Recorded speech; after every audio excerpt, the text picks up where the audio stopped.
The blonde lady screams, declaring that she is His Majesty's bride.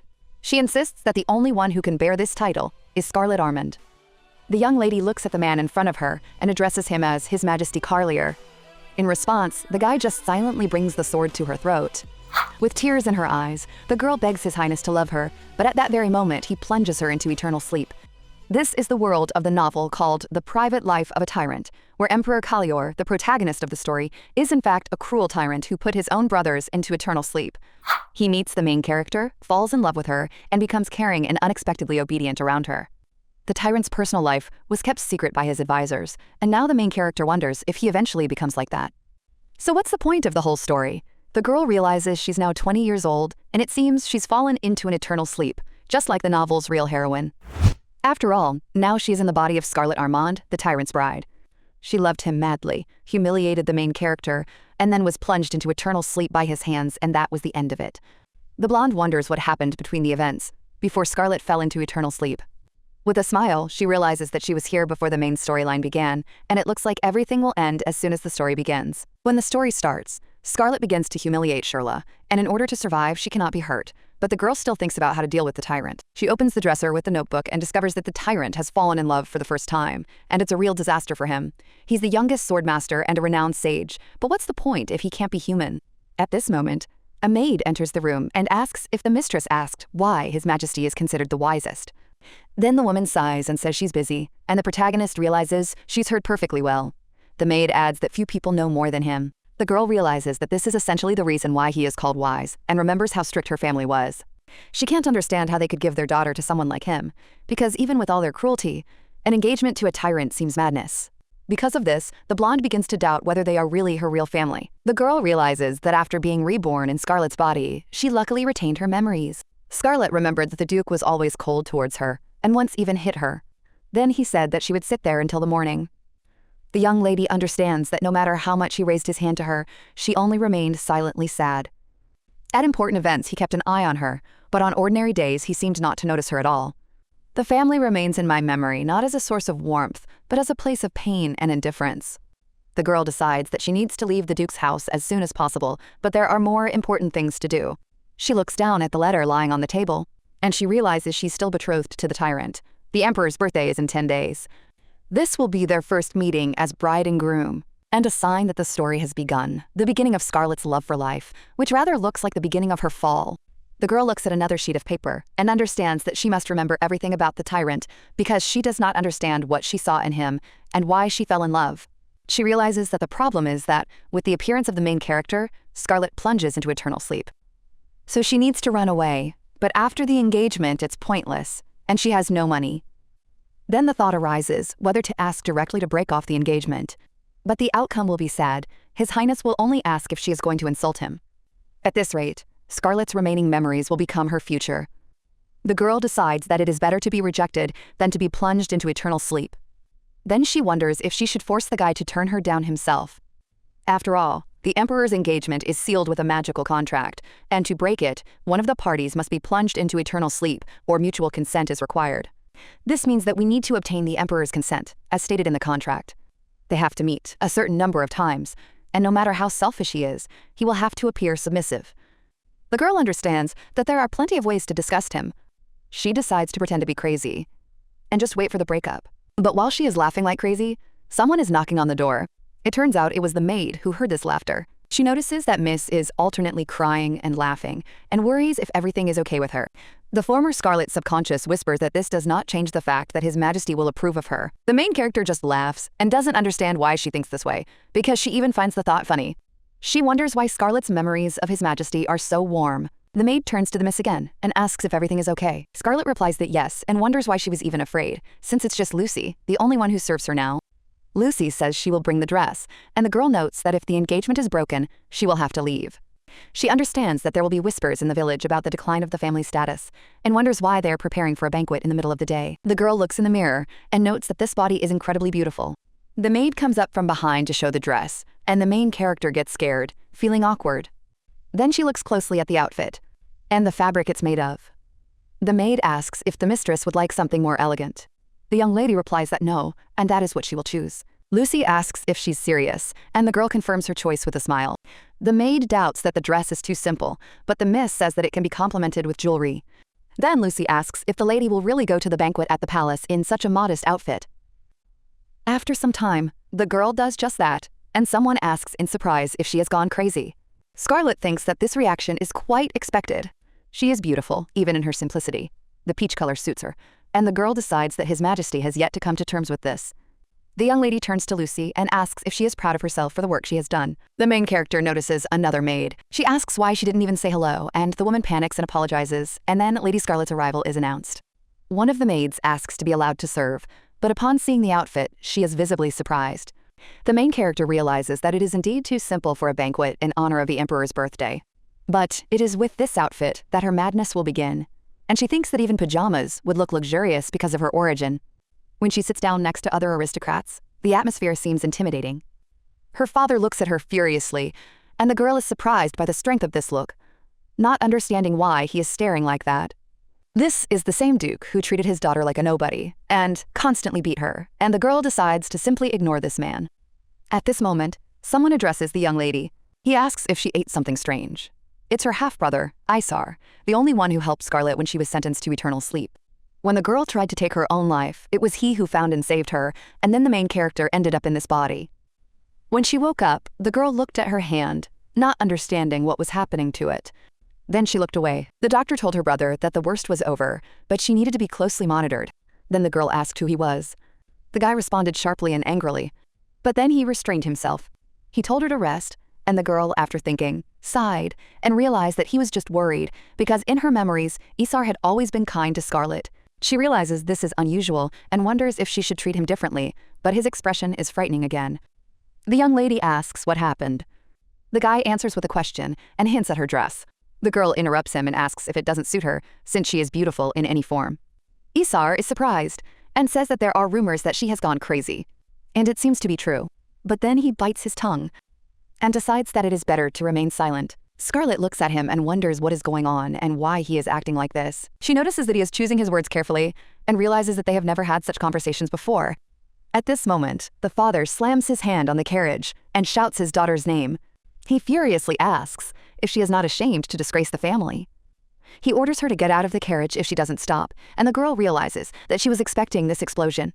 Scarlet replies that it is not a shame and asks if it is really all because of the dress, since she bought a lot of outfits the day before yesterday. And if we are talking about the family's prestige, then it is worth remembering that my brother came home drunk yesterday.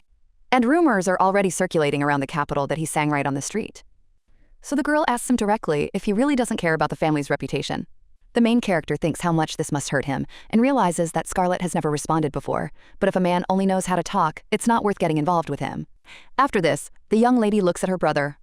He just looks at her in surprise, and the girl understands that she expected him to be angry for such behavior. However, he looks completely calm. At this moment, the man turns to Scarlet, but the young lady's stepmother sharply asks them both to stop. She says it's all stupid.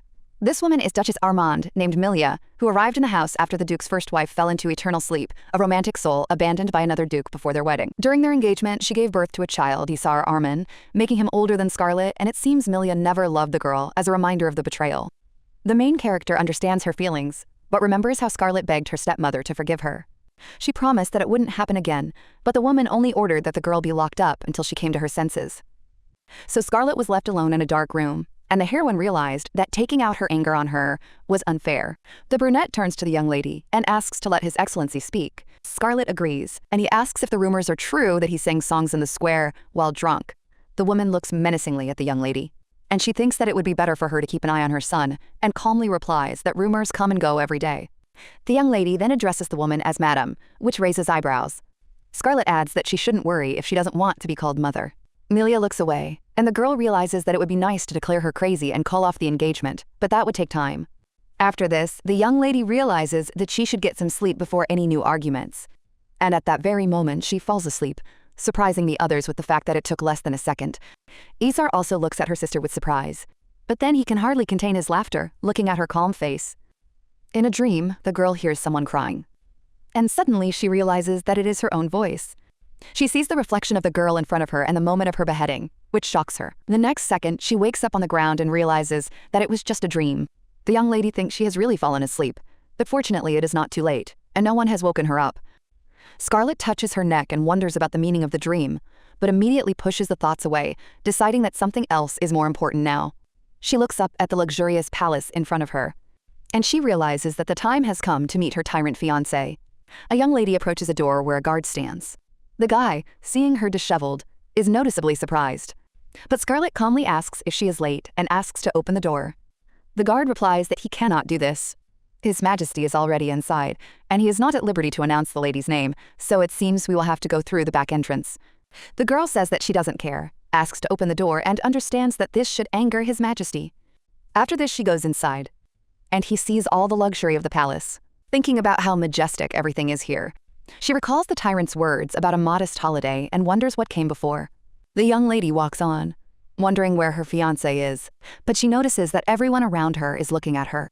One woman whispers to another what this girl has put on herself and why she is dressed like that. The blonde understands that she has achieved attention. Then she notices an attractive young man, and for a moment wonders if he is the emperor. The guy looks at her, and the girl wonders if he is blonde. But in the book, the emperor had silver hair and purple eyes, so it wasn't him. Scarlet looks around, trying to find the emperor among the crowd, but there are too many people. At that moment, she hears someone telling Lady Fleta to look. They say that the Armanov's daughter has gone mad, and this seems to be true. The main character thinks that these ladies are somewhat similar, and he begins to look at them closely. Then he declares that they are like a traffic light, and the women ask in surprise what it is. The lady with green hair smirks and says that the rumors are not true, since the girl is talking nonsense. The main character approaches her and asks if she would like to plunge into eternal sleep, asking not to disturb her. Then she says that she is talking to herself. And he runs away, deciding that this woman is morally weak. She is now too sensitive, but still gets into arguments, not understanding why everyone gets in her way. The girl walks further and notices how many people there are around. But at the same time, everyone keeps their distance and avoids each other. She thinks it's because of Scarlet's notoriety that started over a month ago. After all, she came to see only one person, and in the novel she fell in love with the politeness of the tyrant. But the real reason was that he was perfect for her. He was the only such person in her life. Now Scarlet thinks that falling in love like that was dangerous and reckless. She hears another voice saying that this is the same Lady Armand who has gone mad. The girl decides to see who is arguing so loudly. Turning around, she sees that same tyrant emperor. Slightly surprised, she realizes that Scarlet should be honest. The young lady bows and introduces herself as Scarlet Armand of the Armand family. She greets His Majesty and thinks that the old Scarlet fell in love not only with his politeness, but also with his appearance. He is young, handsome, and smart, incredibly attractive, but the girl understands that she cannot succumb to his charms. The emperor asks what is the matter, and the young lady collects her thoughts. Looking at his face, she thinks, can a man who has become a tyrant so easily charm those around him? Scarlet slaps her cheeks and decides to stop thinking about it because she didn't come here for fun. She replies that she sees him for the first time and admits that she can't help herself because he is beautiful. The girl asks permission to ask a question and says that she heard about his love for unusual things. The emperor replies that if Milady wants to show something strange, it would be better not to, and his face remains indifferent. Then she says that this is their first meeting as bride and groom, and she has prepared a gift, and asks if he will look at it. The guy agrees. He adds that he will not be surprised by the poems, but the girl reassures him and wonders how long he will maintain this indifference. Then the young lady takes a glass of wine. She asks His Majesty to watch, and declares that she will use magic to change the color of the dress to bright red. While pouring wine, she congratulates His Majesty on his birthday. The emperor still looks at her silently, and the girl only notes what a pleasant aroma the wine has. She asks him to take a look and says that the dress has turned a charming red color, wondering how he will react to this madness. People in the hall start whispering, surprised that the girl poured wine on herself in front of the emperor, and wondering how anyone could marry such a crazy woman. Scarlet asks His Majesty if it is not wonderful. The man is surprised and doesn't know what to say, but the girl understands that it's clear from his face that the plan could work. She remembers how, before his birthday, Carlier told Shirley that no one would congratulate him. These words, which sounded like a lie, concealed his true feelings. He even asked her not to congratulate him either. Scarlet understands that at another time he would like to hear this from the main character, but from her he is unlikely to like it. So now she just smiles and congratulates His Majesty on his birthday. A surprised whisper is heard in the hall. Everyone notes the gloomy expression on the emperor's face, and the main character understands that the first impression is completely ruined. The emperor turns to Duke Armand, who immediately approaches His Majesty. He says that the lady doesn't seem to be feeling well and asks why she even left the house in such a state. People behind my back immediately start whispering and quietly giggling. The man says he will take the girl back immediately. The young lady is surprised, but realizes that the guy continues to look at her as if he is ready to plunge her into eternal sleep at any moment. And yet she thinks he's quite handsome, since it's the first time their flower idol has seen such a crazy woman. The girl decides that if it worked, then everything is going well. She's not sure if she can break off the engagement right away, so she just blows him a kiss. The guy seems to recoil from him. The young lady thinks that this is not the end, and His Majesty should wait. After some time, she returns home in a carriage. The father slams his hand and shouts that she has completely lost her mind. He says that this is not just disrespect, and that there will be consequences upon her return, and the main character thinks how noisy it all is. But ultimately, she considers this reaction a success. The brother turns to the young lady and asks if she is drunk. He adds that she smells, and the girl thinks that this angry child has finally said what he had to say. She just asks if it's not pretty, because red suits her. The young lady approaches her brother, who presses himself ever more closely against the wall of the carriage. At this moment, Scarlett Armand's stepmother approaches her. The woman says that upon her return, she will invite an advisor. The main character asks why this is necessary.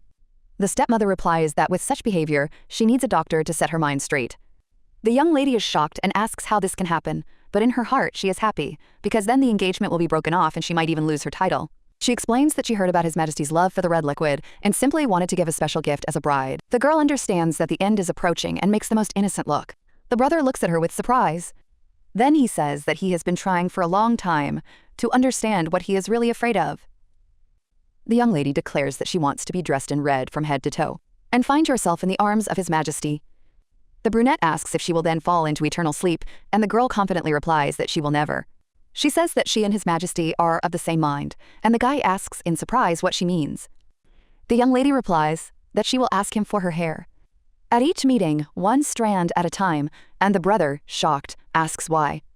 She says that she will be happy this way, put them under her pillow and continue until the wedding. The guy wants to say that she has really gone crazy. But he falls silent, and the young lady thinks that perhaps she went too far, but this is even better. Isar tells her sister that it doesn't matter what she imagined. After some time, the carriage arrives at the duchy. One of the servants does not understand why they returned so early. And has Lady Scarlet gotten into trouble again? The young man approaches the carriage about to open the door, thinking that the last month has been calm. But at that very moment, the lady kicks the door down. The guy is shocked and wonders if it was really a leg. The stepmother shouts for the girl to be caught. Seeing that she had already run far away, she sighs and orders that the advisor be called immediately, deciding that Scarlett is ill. The young man thinks that the lady just ran out briskly. He asks if the gentleman should not have come with them. The woman only remembers what happened. The brunette said that no matter how much he thought, the girl was behaving like a crazy person, and what would happen if she really fell into eternal sleep. He said he hated funerals, and his stepmother asked him what he was talking about. At this moment, the main character orders him to leave immediately. When the guy ends up on the street, she tells the brat to get there on his own. The young man is shocked and wonders if he really was abandoned. The man turns to Scarlett Armand and asks what it means. The girl comes closer and says that she is now His Majesty's bride, so it is better to keep her distance. She asks if he understands what he is talking about. The sun of Carlier is at its zenith. The moon, water, flowers, trees, and birds surround the street. The young lady writes a letter and thinks that in order to correct the situation, they definitely need to meet. Scarlett hopes that this will continue until the engagement is broken. They need to choose a date and time for the meeting. The girl understands that the emperor and his bride are obliged to meet a certain number of times a month, and all meetings are recorded as a show of relations. She does not want to be intrusive and leaves the choice of place and time to His Majesty. The young lady decides that she must show madness through ostentatious modesty in order to deceive the distrustful tyrant. She thinks about what the answer will be, and if the schedule arrives, it means she didn't push hard enough yesterday. The girl calls Lucy, and the maid replies that she is here. The main character asks to bring the registration book left to Scarlett by her late mother. She recalls that, according to the plot, Scarlett secretly humiliated Shirla. The girl realizes that she spent all her money and even got into debt with her parents for a considerable sum. Lucy puts tea on the table, and the main character asks if something tasty has been prepared. She thanks the maid. Lucy is a little surprised. She replies that no, and doesn't know what to say, and Scarlett thinks how funny it is and decides to continue thanking her. Scarlett thanks Lucy again, and she only replies that it's fine. She tells the lady to call if she needs anything. The main character agrees and says goodbye to Lucy. Then he leans on his hand and thinks that he needs to sort out the accounting book. Looking at the gold coins, she realizes that they are too few to escape and become independent. She realizes that some savings remain, but she needs to earn money. Luckily, she has ways to increase her capital, even starting from small ones. The young lady thinks about the safe zone and remembers a wasteland called the Cradle. These lands were abandoned due to the lack of magic, but no one knew the whole truth. The land, rejected by all, became a refuge and a source of income for those who came into contact with the main character. With a smile, she understands that there is a fairy tale there, and if she gets the recognition, then you can gain resources and the most valuable treasure in the world. A fairy stone that will bring you a huge fortune if sold. The girl suddenly opens the door, and the maid, in shock, asks where she is going. The main character replies that she is going to the bank because she needs money. His Majesty is in his room at this time. He takes off his jacket. He lies down on the bed and remembers how the girl congratulated him on his birthday. The young man thinks that it is not surprising because she stood before him without a drop of fear. He remembers the words about the sinister child Carlier. People said he shouldn't have been born, and later warned him that it was easy to lose your head next to him. He thought he knew himself well, but today showed otherwise. Getting out of bed, he admits that he doesn't feel well. He remembers blowing a kiss from a young lady, and he decides that this feeling is like dirt, thinking about Scarlet Armand and her noble family, even if she seems like a fool.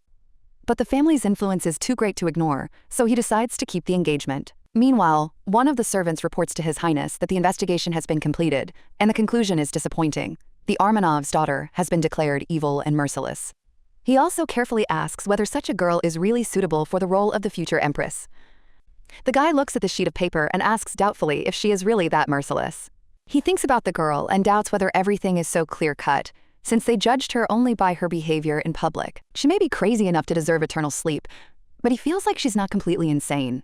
After this, he wonders whether he should just wait and watch. After some time, the maid turns to Miss. She reports that a response has arrived from the Imperial Palace. The main character says with a smile that this is wonderful because she was hoping to receive a letter about breaking off the engagement. But instead, she sees a schedule for the month and realizes that the guy sent her his schedule. This means that now she will have to show something no less vivid, and he will still feel the taste of real madness.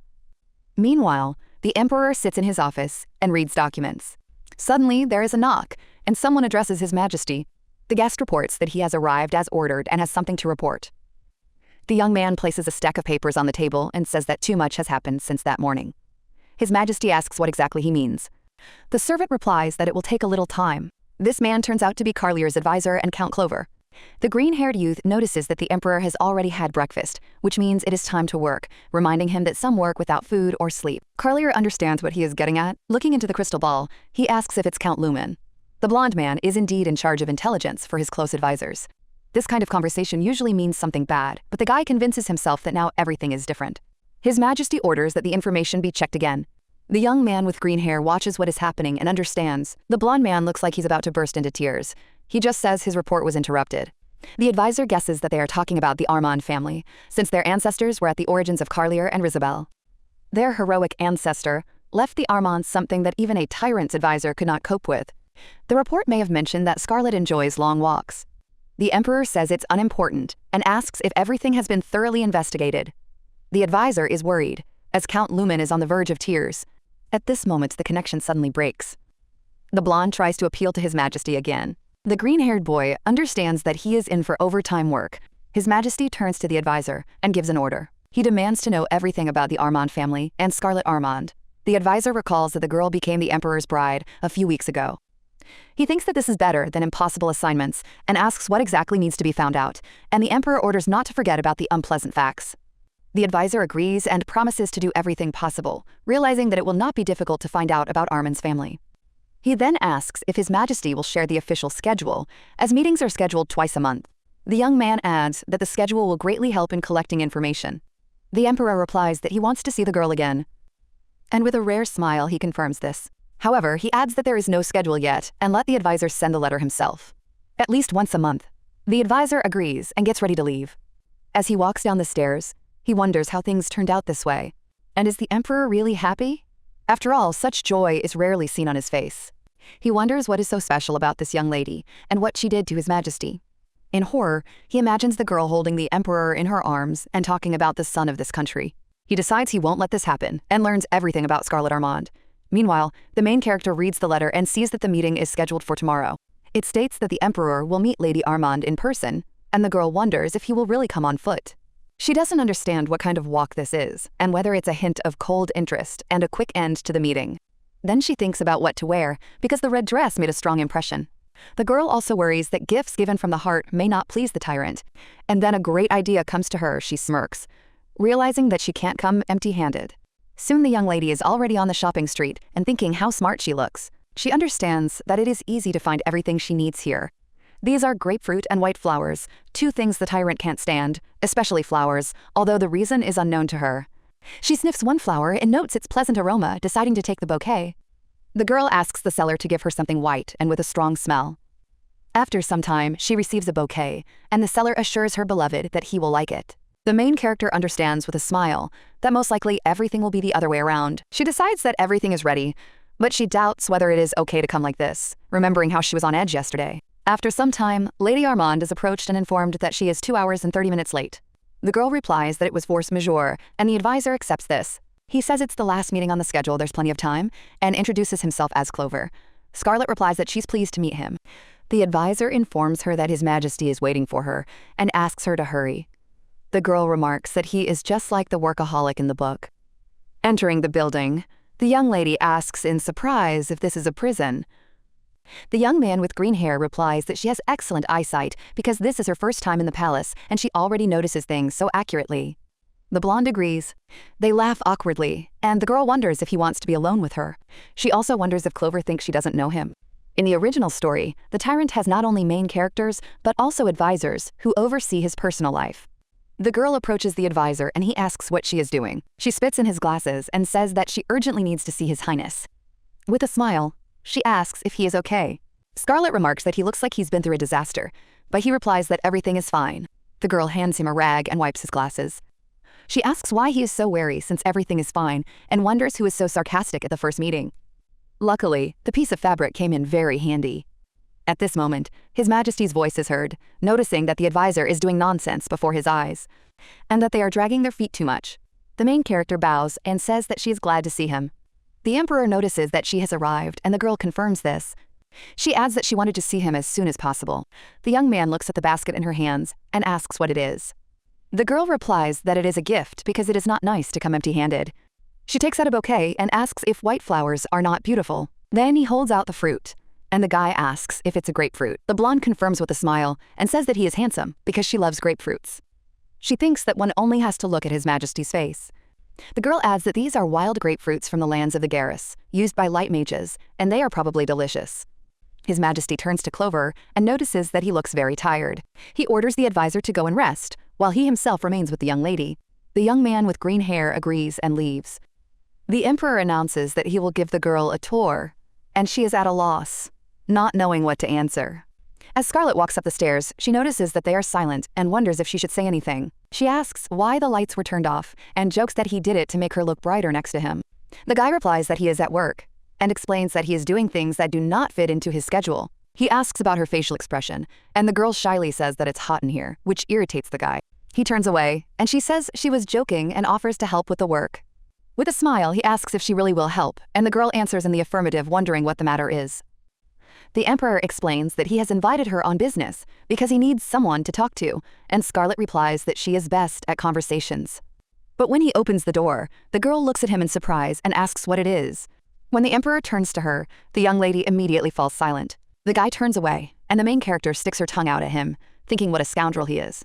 Then she looks around and is amazed by the size of the dungeon, wondering who she might even meet here. Seeing people in cages, the girl thinks that this guy is clearly not in his right mind and decides not to make eye contact with anyone.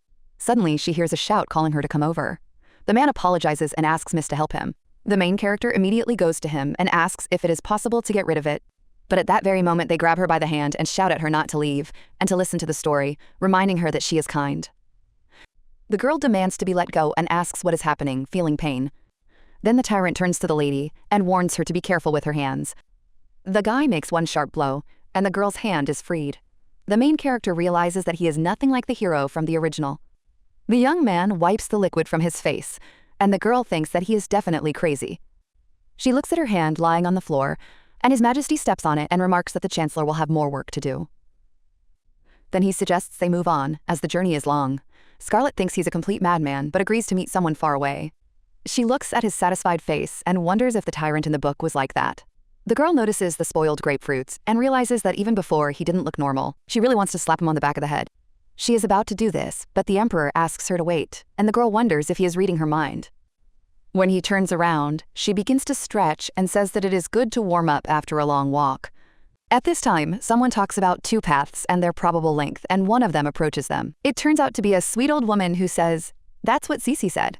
The man replies to the flower that he loves him too, noting Cece's sweet whisper. The protagonist asks the woman if everything is all right.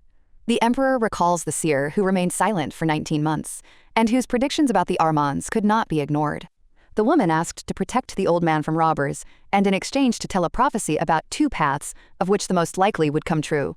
This path leads to destruction, and there will be no happiness in it. The silver-haired youth understands that, besides the temples, only the Armands had sleeping seers. The young lady asks who he is speaking to. The emperor realizes the seer has uncovered the Armands' envy and secrets. He doesn't know if he can use this woman to find out what he needs. He notices the girl touching the cage and says that she is a criminal pretending to be crazy, and it is better to stay away. The protagonist asks if these are really fairies. The woman replies that fairies are visible only to those with a pure heart. The girl gets up and asks in surprise if this is really true. Then she embraces His Majesty's hand and says that she has always felt a weakness for him. The woman is shocked and asks again if she's talking about His Majesty.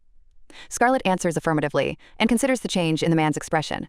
The emperor turns to the young lady and says that now.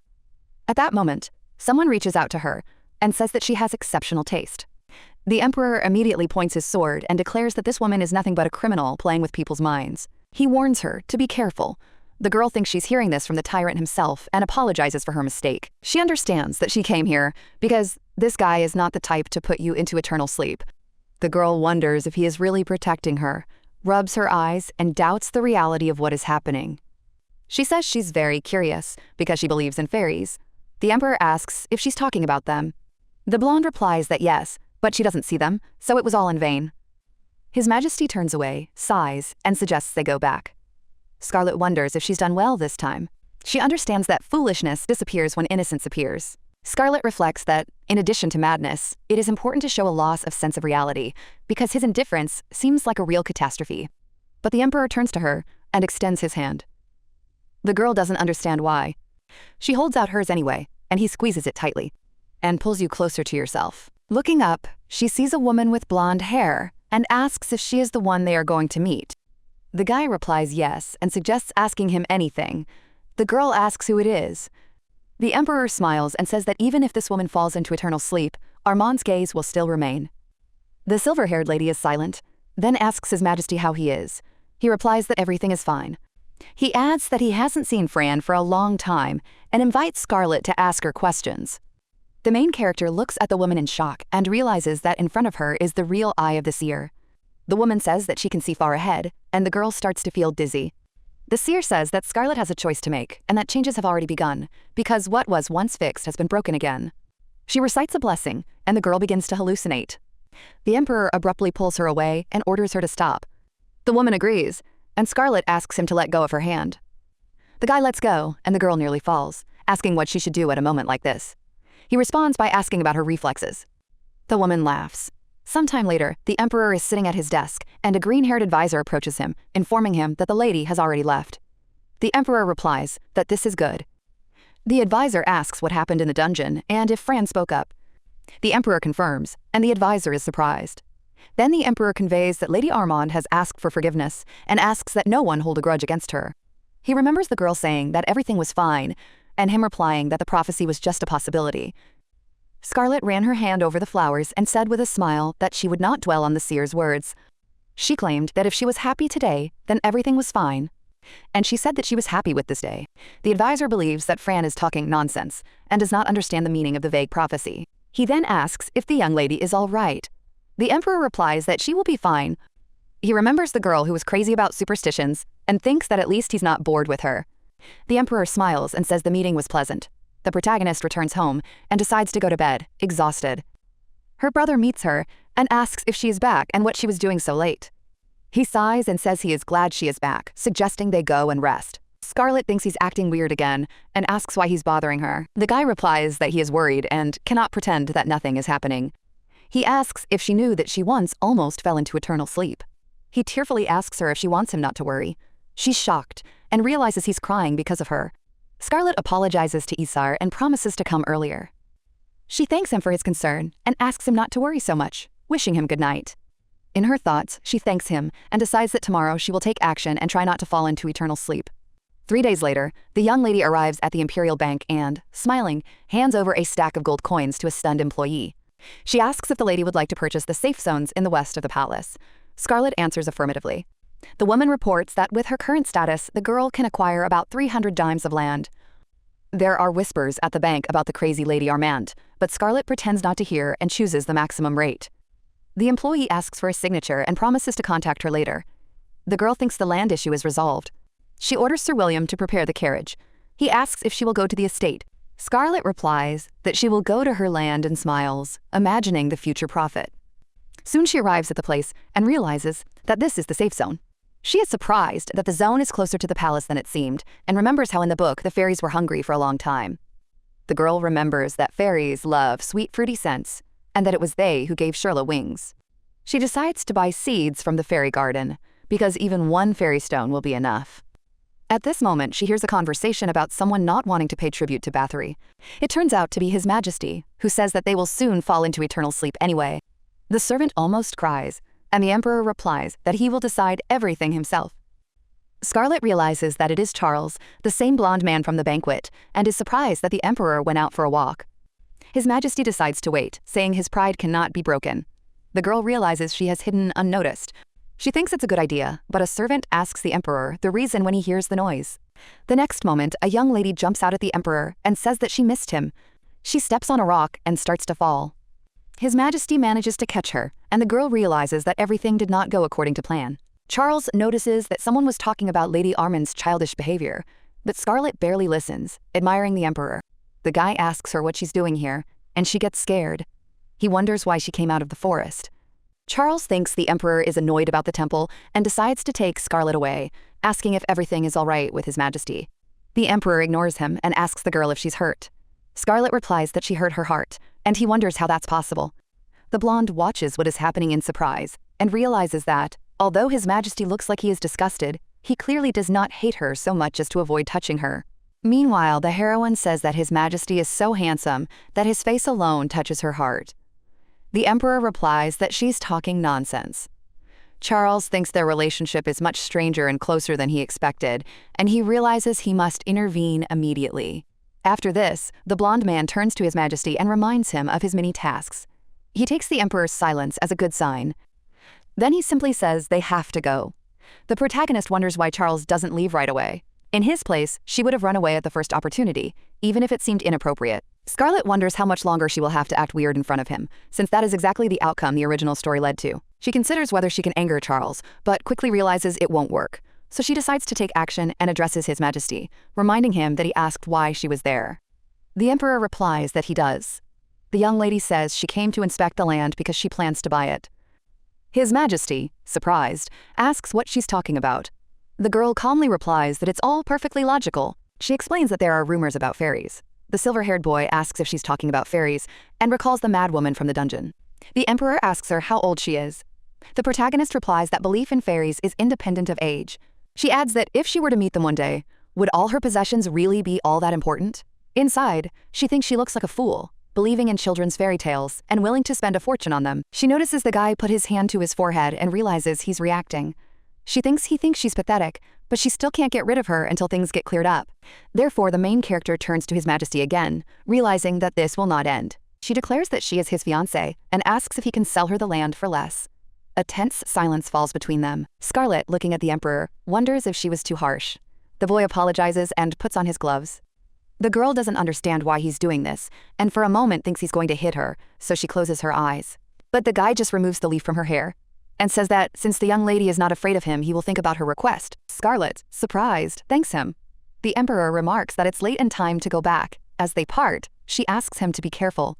After some time, she lies in her bed and wonders why she didn't say goodbye politely, but said such a strange phrase. She reflects that he really is incredibly handsome, and wonders if it's really a rule that villains have to be like that. But then she realizes it's not just the forest setting. The main character feels that the reason is completely different, but she cannot find the words. She recalls that Charles Carlier was always confident in his feelings for his loved ones. He is infinitely kind to those he loves and cold to everyone else. Scarlett understands that she is not Charla, but the Emperor, a figurehead that belongs to more than just her. But, remembering how he said that she was not afraid of him, the girl wonders if a shadow of a smile flickered across his face then. Scarlett thinks he's still cold. At that moment, there's a knock on the door, and she gets out of bed, wondering who could have come so late. Could it really be the Duke? It seems to her that now he will burst in, yell, and try to hit her, and she will not be able to escape. But the voice behind the door says it is him, and asks her to open it, asking if she is asleep. Scarlett recognizes Isar's voice and decides to play a joke, saying that there are strangers in the room. The guy asks irritably if she's in the bathroom. The girl realizes she's mistaken him for the Duke again. She says she'll be right out, but then wonders what he's doing here at this hour and declares she won't open the door. Scarlett asks if he is going to come into the bedroom late at night because she is very upset. Isar is perplexed by what she's saying. She says he's being too bossy. He explains he came to tell her something and asks her to open the door. Scarlett thinks he should leave, since they've never had a friendly conversation. She asks what if she's not dressed. The guy screams that this is crazy and the girl asks him to speak more quietly. She reminds him that if they quarrel, the Duchess will definitely find out. Isar sighs and agrees to speak through the door. He leans against her and says that today he wanted to tell her that everything will be fine and that she should sleep peacefully. Scarlett wonders if he is really worried about her and afraid that she won't be able to sleep because of the Duke. The girl opens the door and the guy is clearly surprised. She asks if he's ill.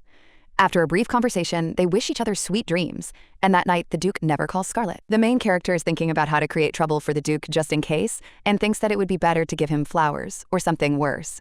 But at the same time, she feels guilty towards Isar. Meanwhile, Scarlett's fiancé thinks about her fearlessness, because even in front of the Emperor, she did not flinch. One day, a rumor spread that His Majesty was born under an unlucky star, and that if things were left as they were, the imperial family and the empire would perish. The prediction was dubious, but no one denied it. The temple's power was immense, and the priests insisted that for the empire's prosperity, the prince's fate was to enter into eternal sleep, and the consequences must be rectified. When everyone turned their backs on him, he took up the sword to survive. He plunged into eternal sleep so often that it was difficult to call him a human being. To the world he remained nothing but a tyrant. But Scarlett Armand was special to him. She considered him different and talked to him easily. Charles felt that she was not afraid of him. The Emperor looks at the land documents and remembers the young lady who asked to sell the plot cheaper. He can't tell if she's scared or embarrassed. These lands are connected to fairies, and if he refuses, she'll definitely be angry. Perhaps that's why he thinks it's worth taking a risk and trying to change something. The next day, a man comes to the main character with a document about the transfer of the safe zone and asks her to read everything carefully and sign it. It turns out to be Charles's undercover advisor. Scarlett thanks him. She's wondering exactly how much land to take. But upon seeing the document, she's surprised, because the prices have remained the same. The girl asks if the landowner said anything else. The red-haired man asks if there are any problems with the paperwork. Scarlett replies no, realizing he must have used the contract as an excuse to meet. The advisor says the Emperor hasn't conveyed anything else, but the girl can request an audience if she wishes. Scarlett crumples the document and remembers that Charles promised to think about it. She asks the young man with a smile if he is flirting with her. The young man is stunned. The maid spills his tea. He wonders what to say to the Emperor, since he was told to remember every word the young lady said. Scarlett laughs and says she got carried away, asking him to forget it. The guy decides she's much stranger than rumors suggest, and offers to sign the papers. He can't believe that his lord is actually dealing with this girl. The young man turns away, and the main character thinks that he is playing hard to get. She signs and checks if everything is ready. The young man replies that yes, after the imperial family's approval, the process will be complete. They say goodbye. The maid asks if the table should be set. Scarlett asks for the carriage to be prepared. Lucy wonders where her mistress is going. The girl replies that she's going to the bank to take another look at the land. The maid nods and goes off to get ready. In the carriage, Scarlett eats sweets and tries to calm down, realizing that she trusted Charles too much and was wrong to expect a discount. She remembers that the Tyrant said he would think about it and decides to think positively, since she has never dealt with a magical garden before. The young lady looks out the window, enjoys the weather, and asks how much longer the journey will be. The coachman replies that they are almost there. The girl decides to look around and looks for that very magical garden. Looking at the map, she thinks she might have made a mistake, but suddenly she hears someone's voice and turns around, surprised that it is a woman's. A woman approaches her and asks if she is lost, adding strange words about her condition. Last time, Scarlett passed by, but now she looks closely at the stranger. She wonders who this is. The green-haired lady is indignant, wondering how the girl could threaten her in a public place. Scarlett asks in surprise if she was threatening, but then remembers her words about whether she was tired of living. Remembering her past life, she asks if she is the same green-haired lady from prom. The woman is alarmed and says her hair isn't green but golden green. Scarlet responds indifferently that it's clear and adds that she's not interested. She is about to leave, but the woman asks her to wait and introduces herself as Peridot Fleta. When the main character turns around, she asks if he is listening to her at all. Scarlet turns around and asks, point blank, if she's trying to be friends with her. She adds that she would be glad if this was not the case, since this type of people is not at all close to her. The green-haired lady trembles and says that Scarlet, as always, looks down on everyone, considering people like her to be less than human. She is outraged that the girl doesn't even remember her name and says that Scarlet won't live long. The main character is surprised, realizing that the words are not without meaning, because the Tyrant's brides, one after another, plunged into eternal sleep. But she thinks that such things should not be discussed in the middle of the street, and wonders if she is about to be plunged into eternal sleep early. Scarlet says she has never heard a more boring story and declares that she sees no point in continuing the conversation. She adds that this is the last warning and thinks that she should wait and see everything for herself. The main character tells her to watch her language if she doesn't want to fall into eternal sleep before her, and decides that she will live no matter what. As Scarlet leaves, the lady with green hair tells her that it was rude. A young man watches all this from around the corner. Later, His Majesty reads the report and asks if the one about the young lady is finished. He is told that it is. The Emperor notes that the girl always behaves differently with him and wonders whether this is her true nature or just a strange manner of speech. He remembers her asking if he was flirting with her. The Emperor grins, and the red-haired young man is surprised and decides to ask a question. He asks if His Majesty is meeting with Lady Armand. The Emperor is surprised and says the advisor must be mad, since he was asked to investigate, not follow her. He tells them to stop this nonsense and get down to business, after which he asks where Lady Armand is now. The advisor replies that, according to spies, the girl is in a safe zone. The Emperor says that he will continue the further investigation himself. Scarlet, meanwhile, remembers her meeting with that strange lady and realizes that the land cost more than expected, but the balance is still maintained. She wonders if everything is going according to plan, when suddenly someone comes up and asks if she is there. The girl turns around and asks if it is His Majesty. She immediately thinks he's a brazen liar. The Emperor asks what she's doing, and Scarlet wonders if he's come to tease her. She replies that she's planting fruit trees. The guy wonders why, and the girl says they'll grow in just 3 weeks. The Emperor sits down next to her, right on the ground, and Scarlet is shocked by this. He looks at the young lady, and she says that she is going to bring the fruits as a gift to the fairies, admitting that she wants to grow them as quickly as possible and present them to them. The remaining time passed in silence, and then the young lady looked up and looked at the Emperor. He looked at her wordlessly, slightly lifting the corners of his lips, and it seemed to the girl that he didn't even notice his own smile. It seemed she saw something she shouldn't have seen at all. The young lady turns away, slightly embarrassed, and realizes that the silence has become awkward and that something needs to be said. Scarlet turns around and says that this is her land now, which makes the guy noticeably surprised. He asks what exactly she means, and the girl realizes that he has returned to his usual state. The guy says that since the land is now hers, that means she wants a tax. But the main character replies that that's not what she's talking about at all. If he wants to come here often, that's possible. The guy agrees and offers to rewrite the contract upon his return, selling her the land for half price instead of the fee. The main character is practically beaming with joy, asking if this is true, and can't believe it's all that simple. The Emperor adds that there's one condition, and the girl realizes she knew it all along. However, she calmly tells him to simply voice the conditions, and she will listen, since they have already agreed. The young woman asks if he's allowed to visit, if he'll be free to come and go, if there will be fruit, and so on. The young man answers affirmatively. The main character smiles sincerely, and the guy realizes that he didn't expect such a reaction at all. The girl smiles and says that she will get the land for half the price, and the Emperor thinks that he never even expected such a bright response. Scarlet realizes how easy it was for her to get the discount, and thinks that she can break off the engagement just as easily. Charles says that then it's worth adding the contract signing to the official schedule. The main character wonders if he really wants to meet again, and considers breaking up. He only says that a possible date will be sent to the duchy, and she will choose a convenient day. Scarlet thinks he's indifferent to her delight. He adds that he'll choose the meeting place himself, says that's enough for today, and leaves. A few days later, at Armand's estate, a maid asks what Lady Scarlet is doing. The main character responds by asking if she is curious and wants to see. The girl is holding a magical insect in her hand. The maid is startled when she sees it. Scarlet steps on the toy and realizes she's made some improvements to it. If you step on it, a message appears on your shoe. The maid asks why, but at that moment, someone screams. It turns out to be the Duke, and the servants ask what is going on, but the man orders everyone to get out of the way. It's clear from his appearance that he's furious, and he storms into Scarlet's room. The main character thinks this is retribution for recent events. The maid warns her that the Duke is coming, but the girl calmly asks if she's in the mood to see him today. The maid says she will prepare the carriage, but the main character refuses and suggests changing clothes.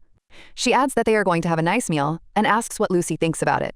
The maid smiles and replies that she will get ready now. At this moment, the Duke is in his room, wiping a mark from his forehead. The butler enters the room and asks if his master called him. It's Armand's butler, Vector. He asks what happened to the Duke's face, but the Duke only complains about the noise and asks where Scarlet is. When the butler suggests calling a doctor or a magician, the Duke shouts, orders the girl to be found immediately and brought to him, insulting the servant. The butler understands that a few years ago he could not have imagined such behavior because the current Duke Armand is the younger brother of the late Aaron Armand. Aaron Armand was the first heir of the family. Everyone loved him, and fortune tellers said that he would bring prosperity to the family. Even the old people bowed before him. Even his love for a simple girl met no obstacles, but the happiness did not last long, and at 22 he suspiciously plunged into eternal sleep. He left his beloved alone, and she became the first Duchess chosen to replace Milia, but remained silent until she fell asleep. The Duke shouts again, demanding that Scarlet be brought, and the butler realizes that his master is becoming more and more despotic. He remembers how the lady suffered in her youth, and wonders how many times this has happened this month. After some time, the protagonist asks the butler if the Duke has broken his glasses again. He replies that she better not show up there, as the Duke is very angry. Scarlet says she's going to town anyway, but the butler insists she can't. The girl replies that it is not free, and she has a proposal. She whispers to the butler that she will help him tease the Duke if he does not tell the Duke himself, and he agrees. The main character says that they agreed then, and the man thinks that he is glad to see the lady shining. At this time, the Emperor laughs to himself, realizing that he did not expect such joy and did not think that she would run like that. He wonders if she is playing the role of a crazy lady to break off the engagement and finds it funny. The tyrant likes her harmless actions and pretends not to suspect anything while watching her. Watching won't hurt anyone, and if he keeps her alive now, then in a month he will do everything to get her. The main character turns to Izar, asking how he is doing and whether he has changed his hairstyle since he began to look like a nobleman. She notices that her brother is dressed differently, and he asks why she came out so late. The girl replies that she slept late, and asks where the Duke and Duchess are. She asks if they are ready to receive guests, noticing that the estate is decorated especially lavishly. Today is the day of dinner with the elders, and they say that on such days the whole family gathers at the table. Izar asks why she listened to the Duke, and the girl understands that it was for the sake of demonstrating harmony and well-being of the family. She recalls that she did not want to participate, but she was curious to see the elders. The young lady asks her brother to wait and tells him that she has bought a safe zone. The guy asks not to talk about this in front of the Duke and Duchess, and she agrees. At this moment, the stepmother appears and asks why they are walking. The main character replies that she hasn't seen her for a long time, and the woman hurries them, informing them of the elders' imminent arrival. Izar asks Scarlet to come in faster, and she agrees. The girl thinks that the woman's gaze has become even more poisonous and strange. The stepmother says that Scarlet always behaves uselessly, just like her mother. The main character turns around and asks if she was just insulted, remembering her mother. Izar tries to calm her down, but the girl asks who could say such a thing to an orphan. It seems to her that the woman has lost the wisdom befitting her age. The stepmother smiles and begins to speak, but is interrupted by those who agree with her words. Others also express dissatisfaction, but welcome the Duchess. The main character realizes that these are elders, and they ask how much longer they will have to block the entrance. One of the men says there's no point in making a scene, and suggests going inside. After a while, the girl sits at the table. Izar serves her a dish and asks if she is feeling better. He apologizes for the Duchess's words, but the girl says that it is not he who should ask for forgiveness. She asks him not to worry and eat calmly, and the guy agrees. Scarlet asks if the elders seem as strong-willed as the Duchess. Izar replies that they are difficult. He says that she might feel differently, and the girl asks why.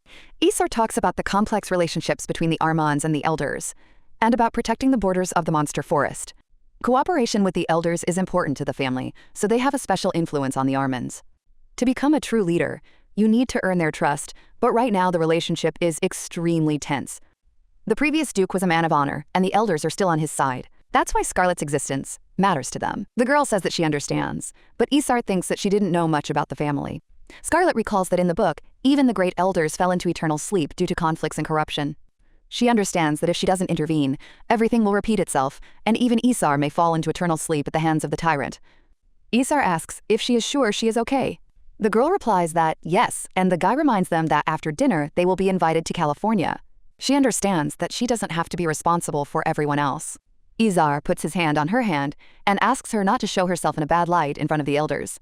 He immediately removes his hand, blushes, and says that he didn't notice how he did it. Scarlet replies that she believes him and asks what's wrong with his face. Izar asks not to look at him like he's an idiot. The young lady understands that she must find a way to save Izar because he is dearer to her than anyone else. It hasn't been long since she appeared in this world, but Lucy and Izar treat her kindly. At least they must survive, and the girl is thinking about how to achieve this. Izar calls her, saying that it's time to go to the meeting, and she understands that she is not yet ready to take on such responsibility. She wonders if there was anyone among the Armans strong enough to protect the family.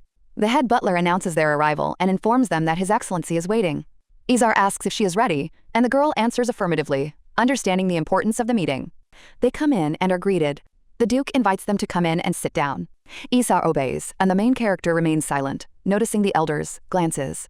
At this moment, she understands how she can save Sarah and Lucy, remembering that Scarlet received money from the elders. She thinks why they gave the money, knowing what it was spent on, and understands the reason. The elders had a soft spot for Scarlet's mother, and her daughter could only play the weakling, as even those who helped her publicly demanded the execution of anyone associated with black magic. The main character understands that this time she will not take money from the elders. At this moment, they announce the start of a meeting of the heads of the Arman family, and the girl realizes that everything is turning out differently. Now they will be in her debt. The Duke asks if the elders are asking for money. One of the elders replies that it's not just the Arman family that's at stake, as destroying the forest's monster barrier would endanger the entire continent. The Duke coldly remarks that they want him to pay for poisonous mushrooms, or something similar. The elder objects, explaining that it's not poison, but rather plants with a strong effect on monsters. The woman declares that the head of the family will not escape responsibility, and the Duke asks if he's being threatened. The main character notes that there is much more arguing at the meeting than she expected, and Issa reminds her that he warned her. The elder says that, by His Majesty's order, the goblins were destroyed last month and minotaurs have appeared in their place. The Duke asks what they should do now. The answer is simple. We need to negotiate with the minotaurs. Scarlet realizes that even in the original story, the events in the forest took place exactly at this time. The ancient magic of the Armans, ancestors has weakened, the barrier between the forest and the lands is crumbling, and Cavell alone is no longer enough. The main character raises her hand and says that they should hold the situation, adding that they need Cavell, but asks to tell what exactly happened. The woman replies that it doesn't matter, since they themselves don't know the reasons. The girl offers to find out, but is reminded that entry into the monster forest is forbidden, and no one would risk their lives. Scarlet understands why the Tyrant accused them of incompetence. She sums it up and realizes that the source of the problem is a strange flower that turns monsters into painless mutants. The elders tried to stop the demons with Cavell, but things only got worse, and then the Tyrant himself went into the forest of monsters. Surprisingly, he found the flower very close by. Stability has returned to the forest, the elders have been sent to the guillotine, and then the minotaurs have been replaced by wyverns, and the problem needs to be addressed urgently. The Duke declares that he has no money, and the young lady is relieved to realize that this is for the best. The Tyrant's words and actions match the flower's description, and the girl remembers everything. Finding it won't be difficult for her, and she decides to help. Izar asks Scarlet why she is laughing, worrying about her, and the girl replies that she just had an idea. The guy asks what she has in mind, and soon the elders are already getting out of the carriage.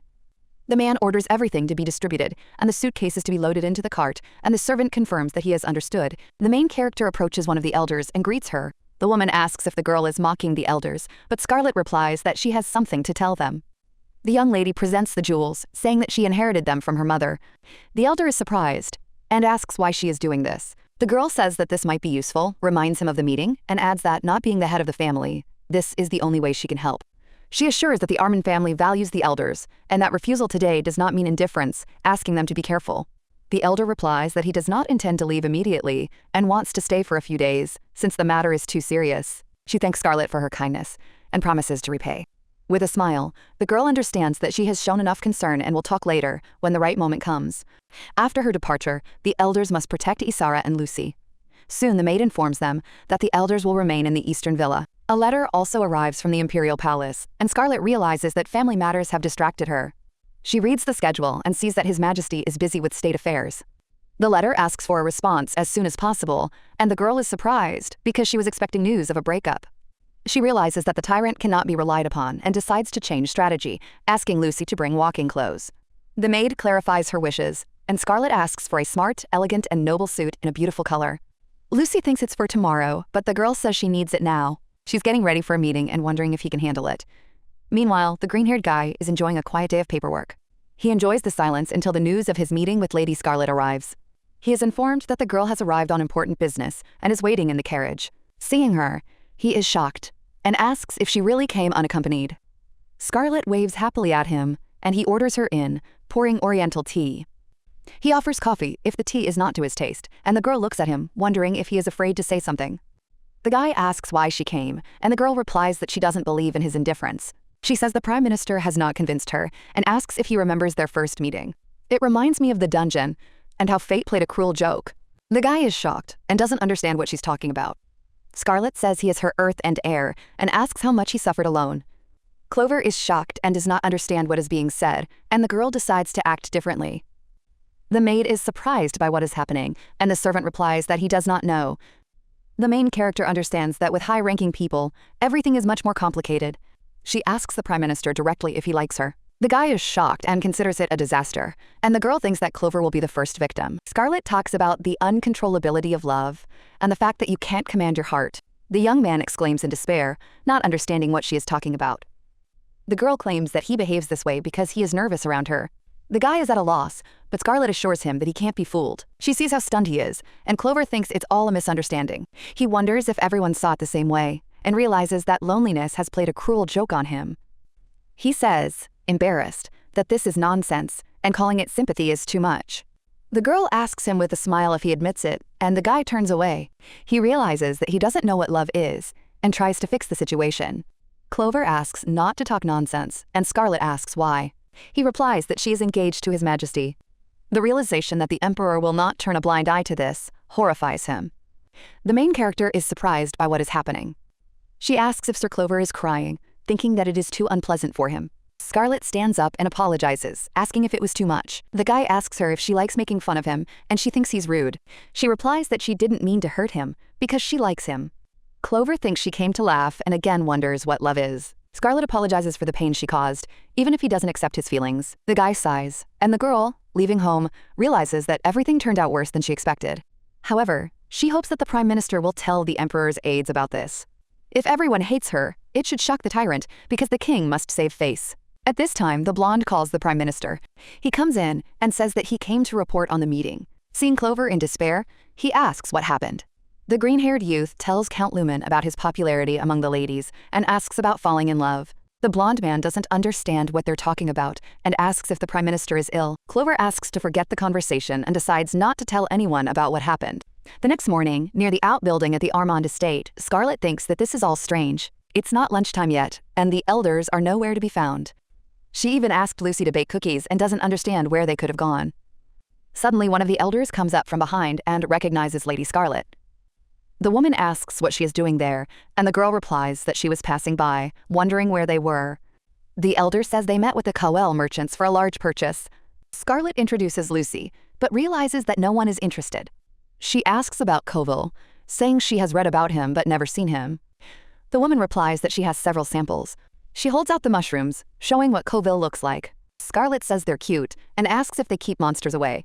They tell her that the aroma temporarily paralyzes monsters, and the girl suddenly feels a strange weakness. She falls to the ground. The maid immediately runs up to her.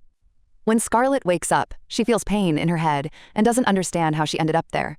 She thinks it's not teleportation, but the place seems familiar.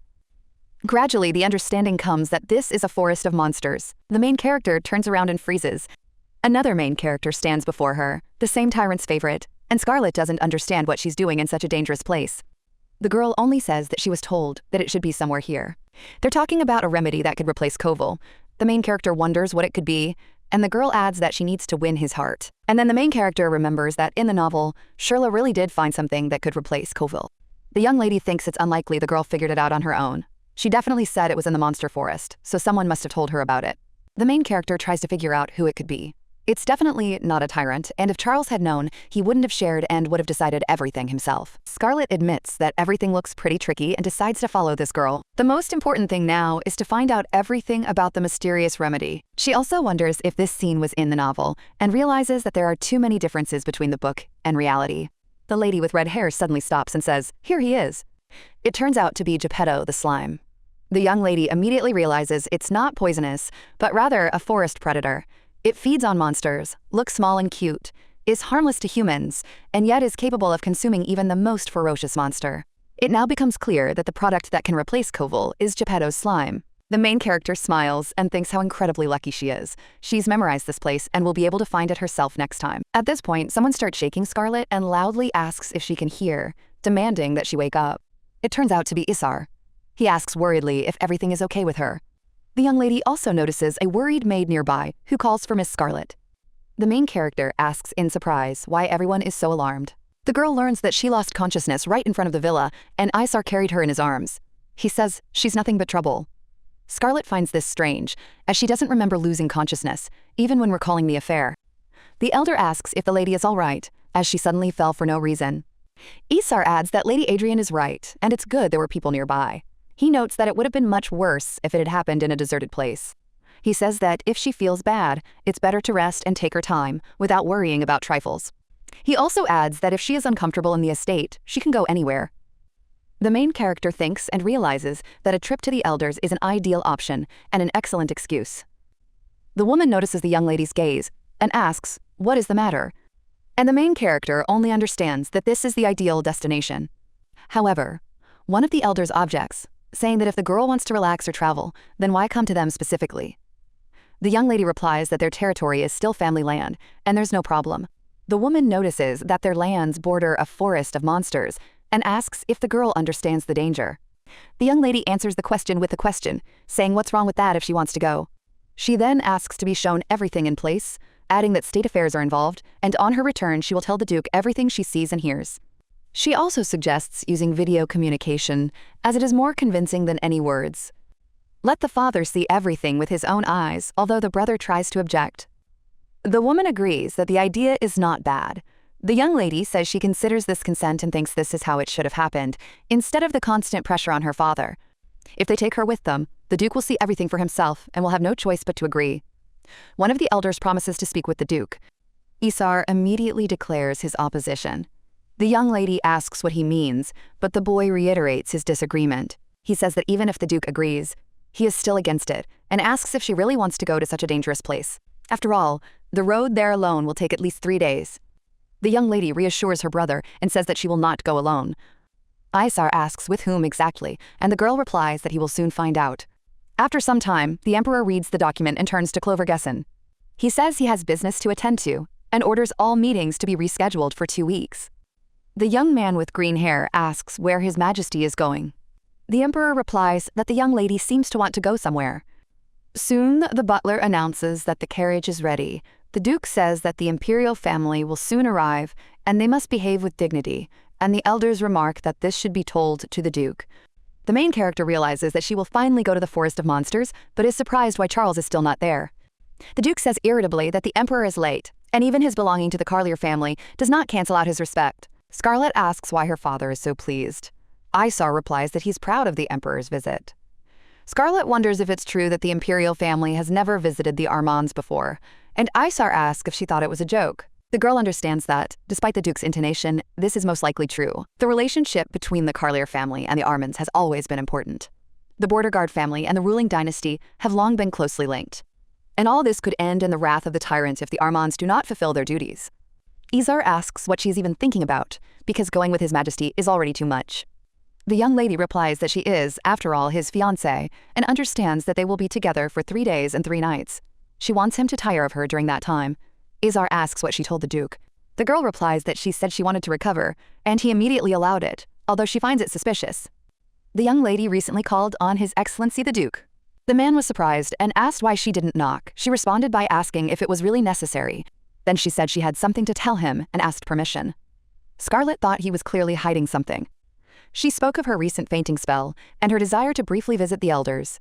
Seeing the crystal ball of communication, she wondered if the Duke was hiding a secret connection. The Duke asked where she would be staying, and the girl replied that she would be staying at Lady Adrian's estate. The man remained silent and then told her not to even mention the inheritance. The young lady was surprised and said that she would not have become an heir, even with his permission, adding that she dreamed of not working at all. The Duke replied that he could not allow this, and the girl wondered why he treated her this way. She asked if he'd let her go, and realized it wasn't out of hatred but caution. She added that she looked sick and needed fresh air and rest. The man smiled and said that it was fine, and that it would be nice on the way if... The young lady asked again, not having heard. The Duke explained that this meant his permission, and she could ride with the elders when they departed. Scarlet agreed, and said that with his permission she would go, but But the man suddenly asked if she really didn't remember anything, mentioning the seal or the ring.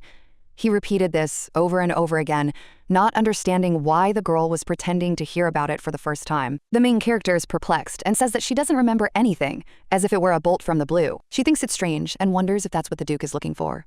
The man says that if she doesn't remember anything, that's fine. Scarlet thinks about the seal of the Armands. Magic passed down from generation to generation.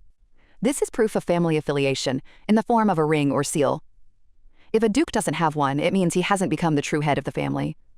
She thinks that only the seal of Eslid can help, and does not understand why the Duke asks her about this.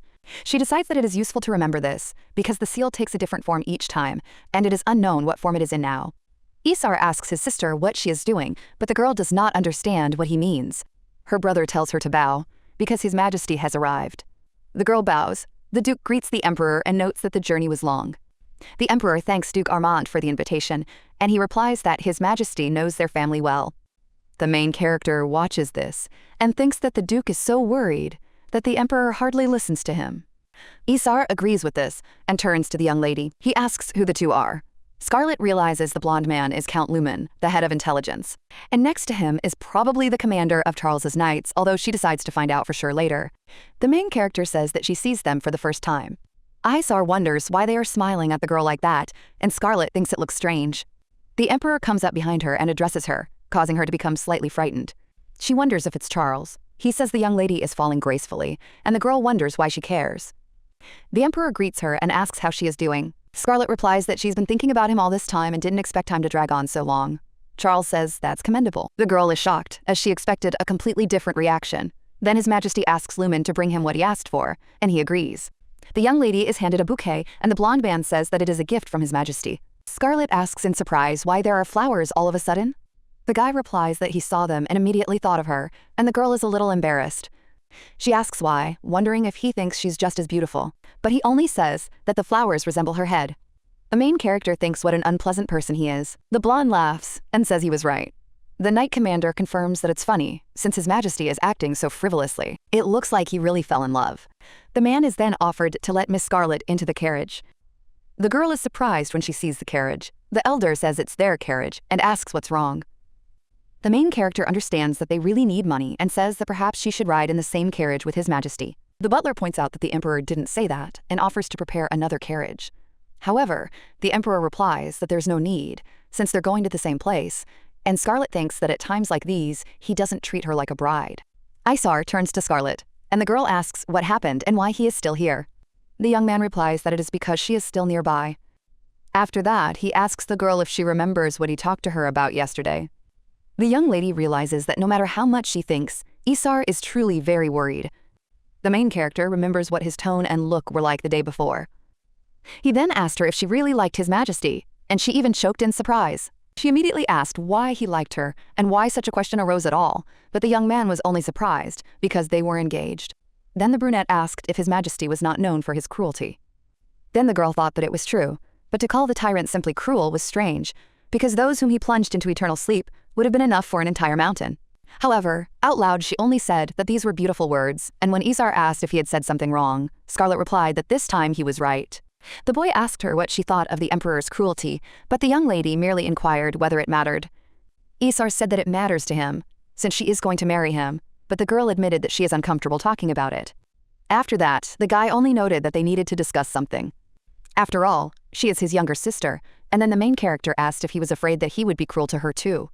The young man replied that he did, and admitted that he was worried because he would not be able to watch calmly if His Majesty hurt her. Looking at her brother's face, the main character laughed. Through tears of laughter, she asked what was wrong with his face, and how many times she needed to repeat it so that he wouldn't worry, because she knew how to take care of herself, and the guy embarrassedly asked her to listen seriously. Scarlet thanked him and said that he was the only one who cared about her, after which the young man handed her something. She asked what it was, and the guy explained that it was a magical device for transmitting messages over long distances. He added that if she was in danger, she should inform him immediately, and he would come immediately. Now the young lady reminds him not to forget about her request, and tells him to water the safe zone once a week, after which she asks if he understood. She also says that she will be back soon. The young man asks her to come back quickly with a smile, and after that they set off on their journey. One of the knights grumbles that this is funny, since they only left recently. He doesn't even understand how many times they've already had to stop and where all these bandits come from, and the main character admits that she doesn't know either. Suddenly, she asks in shock what the Count is doing here, and why he is not riding in the beautiful imperial carriage. The man replies that he cannot ride in the same carriage with His Majesty, and Scarlet asks him not to talk nonsense and to return to his carriage. But he ignores her words and says that the bandits have appeared again, asking if it is because of the poor organization of the territory, and the girl thinks to herself that he should not pretend that he knows nothing. At this moment, someone turns to Miss Scarlet and asks for forgiveness. They turn out to be elders, and then she realizes that they are on their territory. Scarlet asks why they are apologizing, because, in her opinion, the bandits appeared because of the imperial carriage. Fortunately, they are accompanied by knights, and His Majesty rides in a carriage in front. So the girl asks if they really think that bandits are his equal. Suddenly, someone shouts that one of the bandits has escaped. The knight orders everyone to scatter and find him, declaring that this rat cannot be released alive under any circumstances. At that very moment, the main character looks out the window in shock. There she sees the same bandit who says that he has finally found Scarlet Armand. But at that very moment, someone from behind hits his head against the carriage. The girl understands that it was His Majesty, and when he asks if it was for a role, she replies that no, and thanks to him, she is safe. While the elder is worried about the carriage, the young lady is surprised and asks what His Majesty is doing here. The other knights run up to the emperor and ask if he is all right, and the girl notices his favorite horse behind them. She thinks that if only he wouldn't say that he rode here on horseback. The emperor calmly tells the lady to come out and extends his hand to her. Then he offers to ride together in his carriage, and already inside the girl asks what he meant. The guy wonders if she really doesn't understand, and says that these villains were looking for Lady Armand. After that, he asks if she has heard of the Pan assassins. The girl remembers that this is an imperial family from another empire, known for its secret assassins. Rumor has it that they appear wherever they are mentioned, and if a target is chosen, falling into eternal sleep is inevitable, but Scarlet thinks she can't have anything to do with it. That's why she says she's never heard of them, she just knows they're a family of assassins. However, she remarks that they looked too unprofessional for Pan, to which the emperor replies that they used Pan's breath. Even if they are not from that group, they are still assassins and cannot be compared to ordinary thieves, so he asks if there is anyone who wants to put her into eternal sleep. The girl thinks that it could have been Duke Armand, although this is just a guess. When she asks if they will return, the emperor replies that he is sure of it, and that it is not such a big problem. The young lady does not understand whether he is talking about the pursuit of the assassins as a trifle, and whether he really does not care what happens to her. She replies that for him it may be a small thing, but for her it is completely different. Then the emperor calmly addresses her. He says that she has nothing to worry about as long as she is with him, because no one will dare to lay a finger on her, and she can calm down. The knight commander approaches Lady Armand and apologizes sincerely, admitting that the incident was their fault, and asking for mercy this time. The main character replies that everything is fine, because everyone arrived safe and sound. Moreover, the road was so calm that she even fell asleep halfway through. She looks at His Majesty, notices his gaze, and asks if something has happened. The guy replies that everything is fine and he will let the situation go since everything is okay. The commander thanks His Majesty, and the girl wonders if it was really so unusual. At this point, the blonde turns to the emperor and says that he needs to check something. The main character says that they will see each other at dinner, the guy advises her to rest, and she replies that she will wait for him. The girl understands that although the trip was awkward, she felt safe next to His Highness. She wonders if this means she should thank him. After some time, the knights pitch their tents and begin preparing for the night. The young lady taps her glass and asks everyone to give her a minute of attention. With everyone looking at her, she says she wants to thank everyone for today. After all, they did a great job and arrived safely, and one of the elders asks with a smile what she has planned this time. The main character replies that since dinner is over, she wants to give them a gift for their hard work, a beautiful serenade. At this moment, His Majesty comes to the table. The girl looks at him with a smile and asks everyone to listen carefully, after which he begins to sing, and the knights watch attentively. Some of them whisper in confusion that the lady doesn't seem to be very good at singing, and the girl wonders how it sounds to them. Scarlet understands that the gift is not the most special, but a simple tyrant will not be impressed, and she decides to look at his expression. She sees him smiling and is shocked to think what is happening. Is Charles smiling? That same evening, the young lady goes to bed, thinking how tired she is because she was sure that he would not like her singing in front of others, but everything turned out the opposite. She wonders if he feels embarrassed for her and doesn't know what else to do in this carriage. Then she decides that since she can't sleep, she should take a little walk. The young lady goes outside and sees His Highness next to a horse. She asks what he's doing here, and the guy replies that he's going on patrol, wondering if the lady is okay. The girl says she just wanted to get some fresh air. The emperor is surprised that she is alone so late, and she confirms this by asking what is wrong with him. Charles thinks about robbers and assassins and is surprised by her calmness.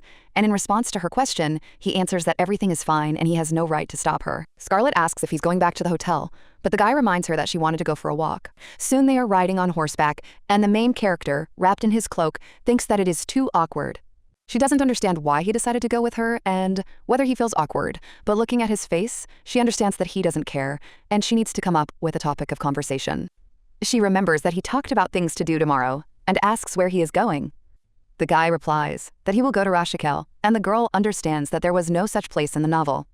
The emperor says that half a day will be enough for him, and he will leave at dawn, returning during the day, if there are no deviations. The young lady realizes that Charles will be away for a short time in the morning on diplomatic business, and she doesn't like it, even though he doesn't ask for much. After all, with his accession to the throne, tyranny in other countries has diminished, and she does not understand why she suddenly felt sad. Suddenly, the emperor hears a noise and asks her to hold on tighter, and the girl agrees. When the horse accelerates sharply, it realizes that it is starting to fall. She immediately grabs the guy, which surprises him a little. He turns to face her, and the young lady says, embarrassed, that it is not what he thought, and at that moment another rustling sound is heard. The girl screams that there is someone there, pressing herself closer to him and screaming in fear. But only a small boar emerges from the bushes, and the young lady freezes. She asks what this is, and if it is really a wild boar in front of them. Then the young lady comes closer and assures them that it is just a cute little pig, as she thought they had stumbled upon thieves. She asks if he's not a cutie, and the emperor quietly notes that he doesn't think so at all. Afterwards, he remarks that Lady Armand looks too relaxed even now. When the girl asks what he means, the guy replies that she shouldn't worry about it, and the young lady wonders what it means. But she soon realizes he must be worried about the bandits, so his behavior is understandable. After all, he took her along for a walk, so it's worth cheering him up a little. The girl turns to His Majesty and asks if he knows how to wield a sword. After this, she takes out a curved sword and says that she bought it for a huge amount of money, and then asks what His Majesty thinks of this blade. After all, it is a magic sword of self-defense, bought with the money the Duke gave her for her travel expenses. Then the girl shows other things, saying that this is a magical item for lighting a fire, and this is a smoke bomb that creates a thick curtain. The emperor is just wondering where the hell she got all this from. The young lady, however, insists that she really wants to try these strange things, and although they look scary, they are harmless. At that moment, the thing her brother had given her fell out of her pocket. His Highness noticed it and bent down to pick it up. He asks if it is a magical item, and the young lady replies that it is a transmitter made of a magical stone, which can be used to notify someone from a distance. She understands that she did not buy it, because Isar gave it to her in case she had to leave His Majesty. The guy asks if the lady really needs such things. The girl replies that yes, because she must be able to protect herself at least partially, even without His Majesty's presence. She understands that the novel's protagonist is harsh but incredibly kind to those he loves. The emperor says that this is enough, and the young lady immediately asks what he means. His Majesty replies that this answer suits him, and adds that the boar's mother must be somewhere nearby, so they should leave, to which the girl agrees. She thinks that at least this night she was glad to feel like the main character of a novel. The guy asks what she is doing, and the young lady remarks that it is strange, but his voice sounds friendly. She's silent for a moment, then extends her hand, agreeing with His Majesty. She wonders if it's because, upon covering his palm, she felt it wasn't nearly as cold as it seemed, and that moment felt like a dream from which she didn't want to awaken. The next morning, Scarlett lies in bed and thinks she's ticklish, then wonders who's next to her. The man tells the young lady to wake up, and the girl wonders what that voice is and if it is Charles. However, he only climbs onto the bed, says that she hasn't even woken up, and asks if she is looking for His Majesty. Or maybe she was just dreaming about him. At that moment, the knights burst into the room and loudly asked if Lady Armand was all right. But the assassin declares that it is too late if this lady's life is valuable to them. He advises them to retreat, because there are also plenty of mercenaries outside, and one of the elders says that there seems to be no end to them. She then asks where there are so many of them, and another elder asks where Miss Scarlett is now. The woman replies that she is probably still sleeping in her bed, and the man irritably asks why she is not being protected, since everyone knows that the lady is helpless and should not be left alone. Another elder shouts sharply at him to go and help her himself. At this moment, the mercenary comes out with the young lady and says that they should not draw their blades. He orders everyone to lay down their weapons without any jokes, as their commanders have already obeyed. The man apologizes to Lady Armand and then asks what happened to Charles. The commander replies that he left for Rashikel at dawn and will not return soon. The mercenary asks in surprise what this guy is even talking about, because he is clearly disappointed. The protagonist thinks they're acting like they were waiting for Charles, and suddenly wonders if it's one of the assassins they saw yesterday. She asks what they want and if they've come to put her into eternal sleep. The boy replies what he will gain from putting the noble lady into eternal sleep, adding that it won't happen if she listens to him. The girl wonders if all this really isn't for the sake of putting her into eternal sleep. The assassin says that she might get a little hurt, but overall everything will be fine, and the girl realizes that due to the sudden attack, she didn't have time to take anything with her. She only has the magical transmitter with her, and now she breaks it, realizing that she never intended to use it in this way. After this, a bird flies to Isar. She flies past the place where His Majesty is, and he looks at her in surprise. The blonde man turns to the emperor and asks what's wrong, and the man tells Count Lumon to check the garden. The boy is surprised, but the emperor replies that he senses familiar magic. At this point, the young lady screams. The assassin apologizes and asks if she's hurt, then says it's cold outside and they'll wait there. He also turns to another assassin and orders him to tell the others to take all the money they can find in the carriage, and he agrees. One of the elders asks if everything is all right with the miss, and the girl replies that she seems to be. The woman tells the young lady not to let her guard down because they don't look like ordinary bandits at all, especially their leader. The main character looks at this man and wonders who the hell he is. After this, the girl turns to the elders and asks if they know about the assassins. The man asks how the young lady knows about them, and she replies that His Majesty told her about them yesterday, and that their fighting style is similar to the Pan assassins. The man is surprised, and says that this cannot be, because these assassins are not so famous, and their family disappeared many years ago. Together with the head of the Armans, whose traditions were never recognized, and only those in the know remember what customs Armand destroyed. He asks if they could be Armand's subordinates, and the head of the assassins notes that it is impressive, because the old man quickly understood everything. The red-haired boy says that sometimes it's better to pretend you don't know anything. Then he grabs the old man by the collar and says that this is exactly the case. He orders the lady to be taken elsewhere, and one of them replies that he understands. The main character asks what they are doing, because Mr. Bryan has nothing to do with it. The red-haired boy replies that yes, he has nothing to do with it, and putting him into eternal sleep won't change anything. The girl understands that he simply doesn't care about Sir Bryan, so why not put him into eternal sleep? She screams at them to stop immediately, because they want her, and she will give them what they need as long as they leave the others alone. The guy asks what she's talking about, and the girl replies that they can put her into eternal sleep right now. Scarlet thinks it's her life they want. She understands that, whatever the reason, they need her alive, but if she's wrong, the consequences will be dire. The red-haired boy simply looks at her, and the girl realizes that this would be a deviation from the Duke's request. The blonde says she immediately realized she was their target, and now she needs to somehow distract this guy. Scarlet says that attacking her while His Majesty was away was an obvious target, and asks what they plan to do with her now. At that moment, someone cries out, asking if it is His Majesty, and the main character understands that she needs to act now. She cuts the thread with the bird's fragments and immediately breaks free. The red-haired boy shouts what they are doing and orders them to grab the girl, but the young lady only draws her sword and puts it to his throat. Looking at the red-haired boy, she asks what that expression is on his face. He looks like he's never been in a situation like this before. The assassin leader says the jokes are over and it's not proper for a well-bred young lady to wield a blade. The girl asks if this means he doesn't like what's happening and realizes that there is only one way to resolve everything. She hopes Charles won't be late and says she'll see the idiots in the next world. But at that moment, someone stops her, and turning around, the young lady wonders if it is His Majesty. She turns to him and says that he came back too quickly, and the guy replies that they will talk later. First, he deals with the assassins, and then he orders Count Lumon to take the young lady away, and he agrees. The blonde man offers Lady Armand to leave, but she asks to wait a minute and watches as the cameraman takes out a worn-out bag, telling them not to worry. His Majesty tells the lady to close her eyes and not look. And also don't listen. There's nothing pleasant about what's about to happen. It's all over in an instant, and even earlier than expected, they quickly move on. The girl thinks about Lord Benzer, who is unable to protect her, and is glad that after her persistent requests, he escaped cruel punishment. After the trip, he will be sent to a penal colony near the border, and during this time, not only the knights but she herself has become close to the Tyrant's lieutenants. The blonde man asks how Lady Armand managed to persuade His Majesty so easily, as she is delightful. Scarlet asks if it is easy, and says that it was very hard for her to follow him for 3 days and 3 nights. The knight commander thanks Lady Armand and vows to repay her kindness. The main character replies that she will remember this, and it will cost him dearly. The man agrees, and the blonde man says the girl is very noble, unlike many others. The heroine thinks these guys are simpler than they seem, because even in response to her sarcasm and rudeness, they respond with smiles. Count Lumon, who constantly cries, no longer looks like a blonde poser, because now he is complimented by a wet blonde squid. With tear-stained eyes, he's no different from the knight commander. After that, the men continue to talk about things she didn't ask about, and the chatty knight commanders and the head of intelligence turn out to be good people. As they exit the carriage, one of the men hands the young lady a cloak and says that it is quite cold here at night, and she does not have a cloak.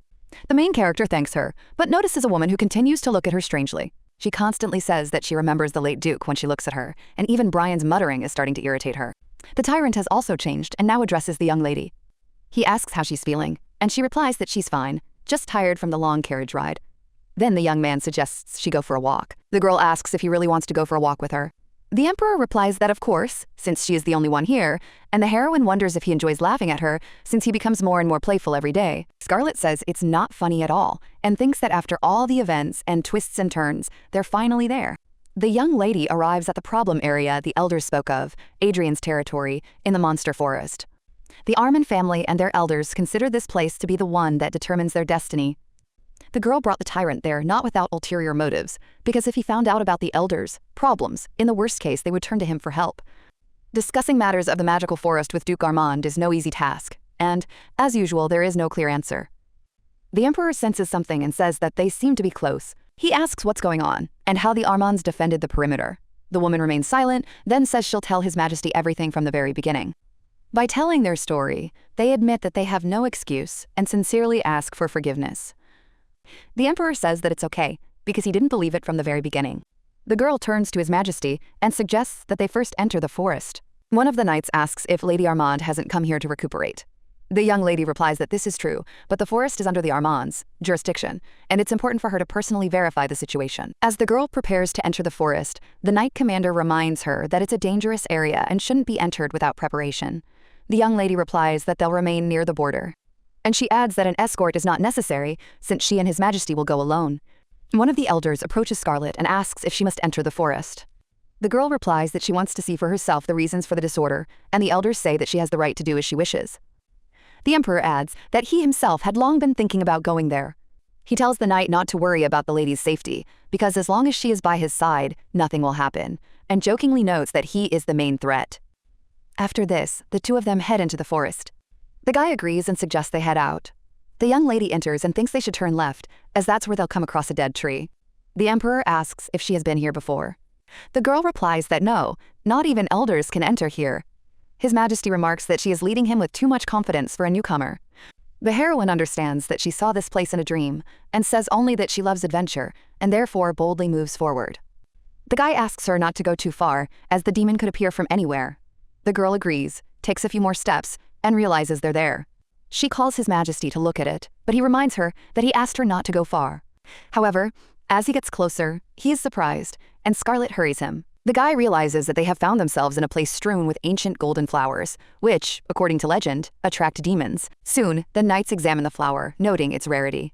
Another says this plant is known only from legends, and that's exactly what he thought. He turns to Lady Armand and asks where she got it.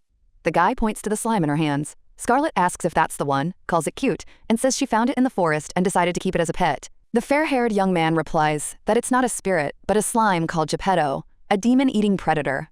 The girl realizes that the intelligence chief is knowledgeable about ancient creatures. She turns to the Emperor, and he says that even if the slime is harmless to people, it cannot be taken away, because its purpose is to repel demons. The heroine understands that the Tyrant is also wise, and although at first everyone was depressed, the situation soon softens. They take flower samples, examine the soil, and analyze Geppetto's slime. After preparations are complete, they decide to burn the area and conduct the research jointly, with Armand Gazis and Count Rumen.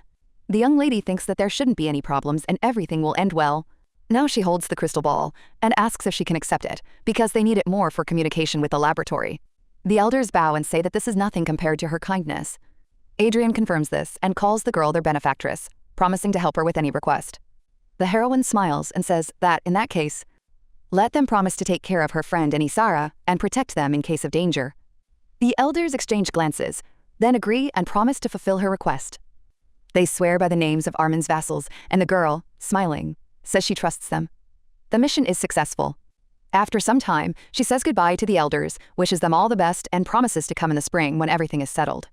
The girl understands that she will have to keep in touch with them, because the Duke seems to want to plunge her into eternal sleep, and allies are never superfluous. As she looks out the window, a blonde man approaches her and offers to sit down, because His Majesty wants to talk. The heroine sits down and asks what they're talking about. The guy replies that they're talking about the assassins targeting her. The girl reflects and realizes that Charles and Count Rumen were investigating. One of the detainees, after an unsuccessful escape, confessed to a number of things under Charles's threats.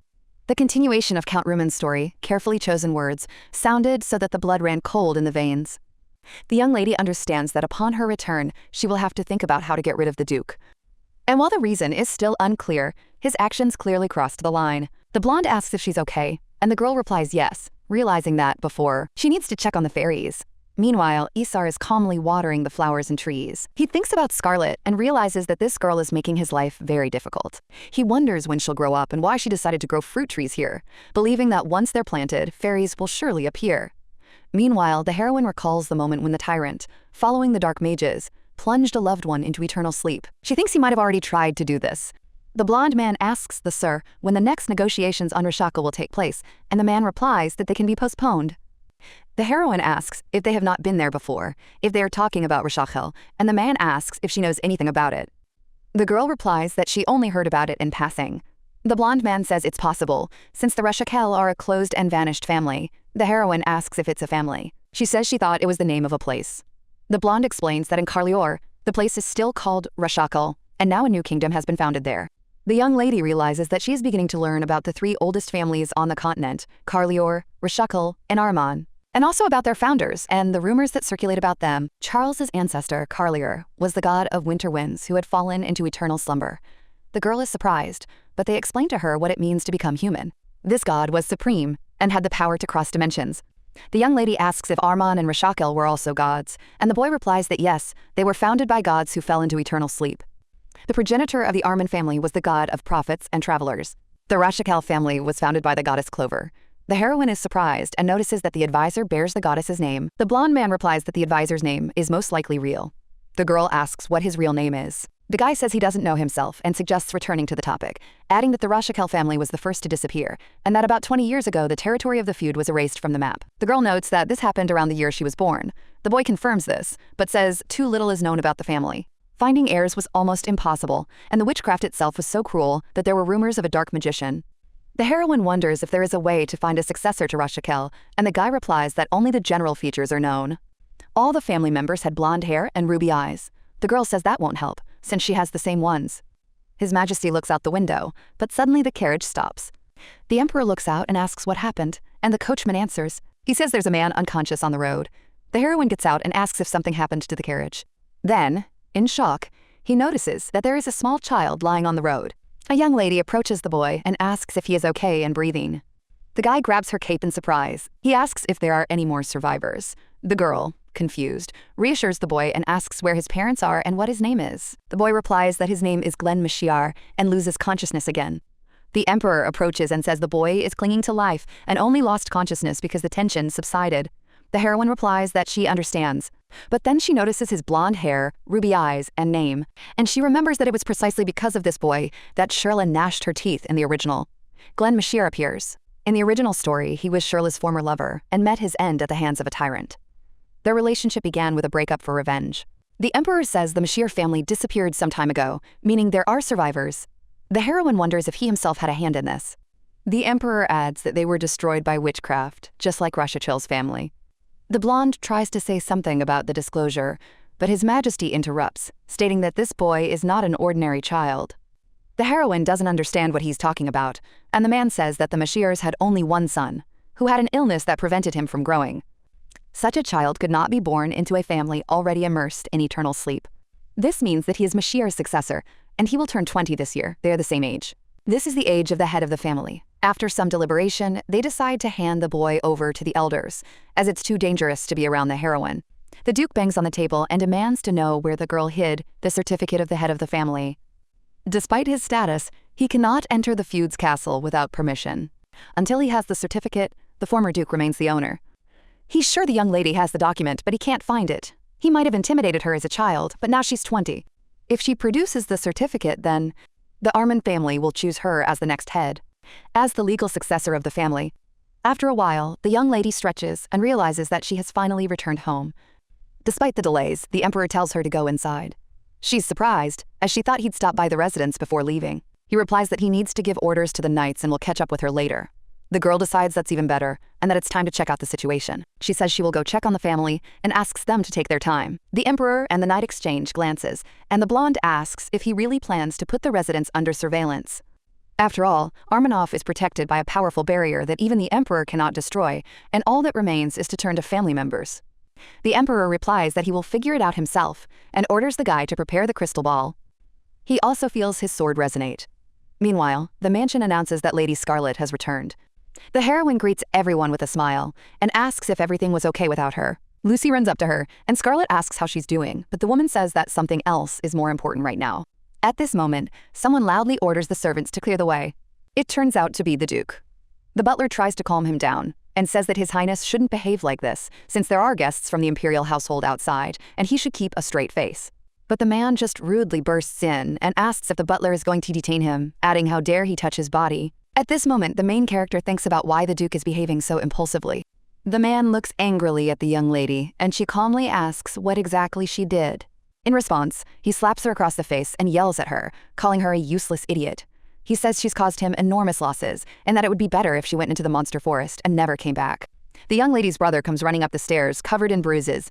He asks what's going on and what Scarlet did. At this moment, someone else comes into the room and says that he is also interested in knowing this. It turns out to be the Emperor.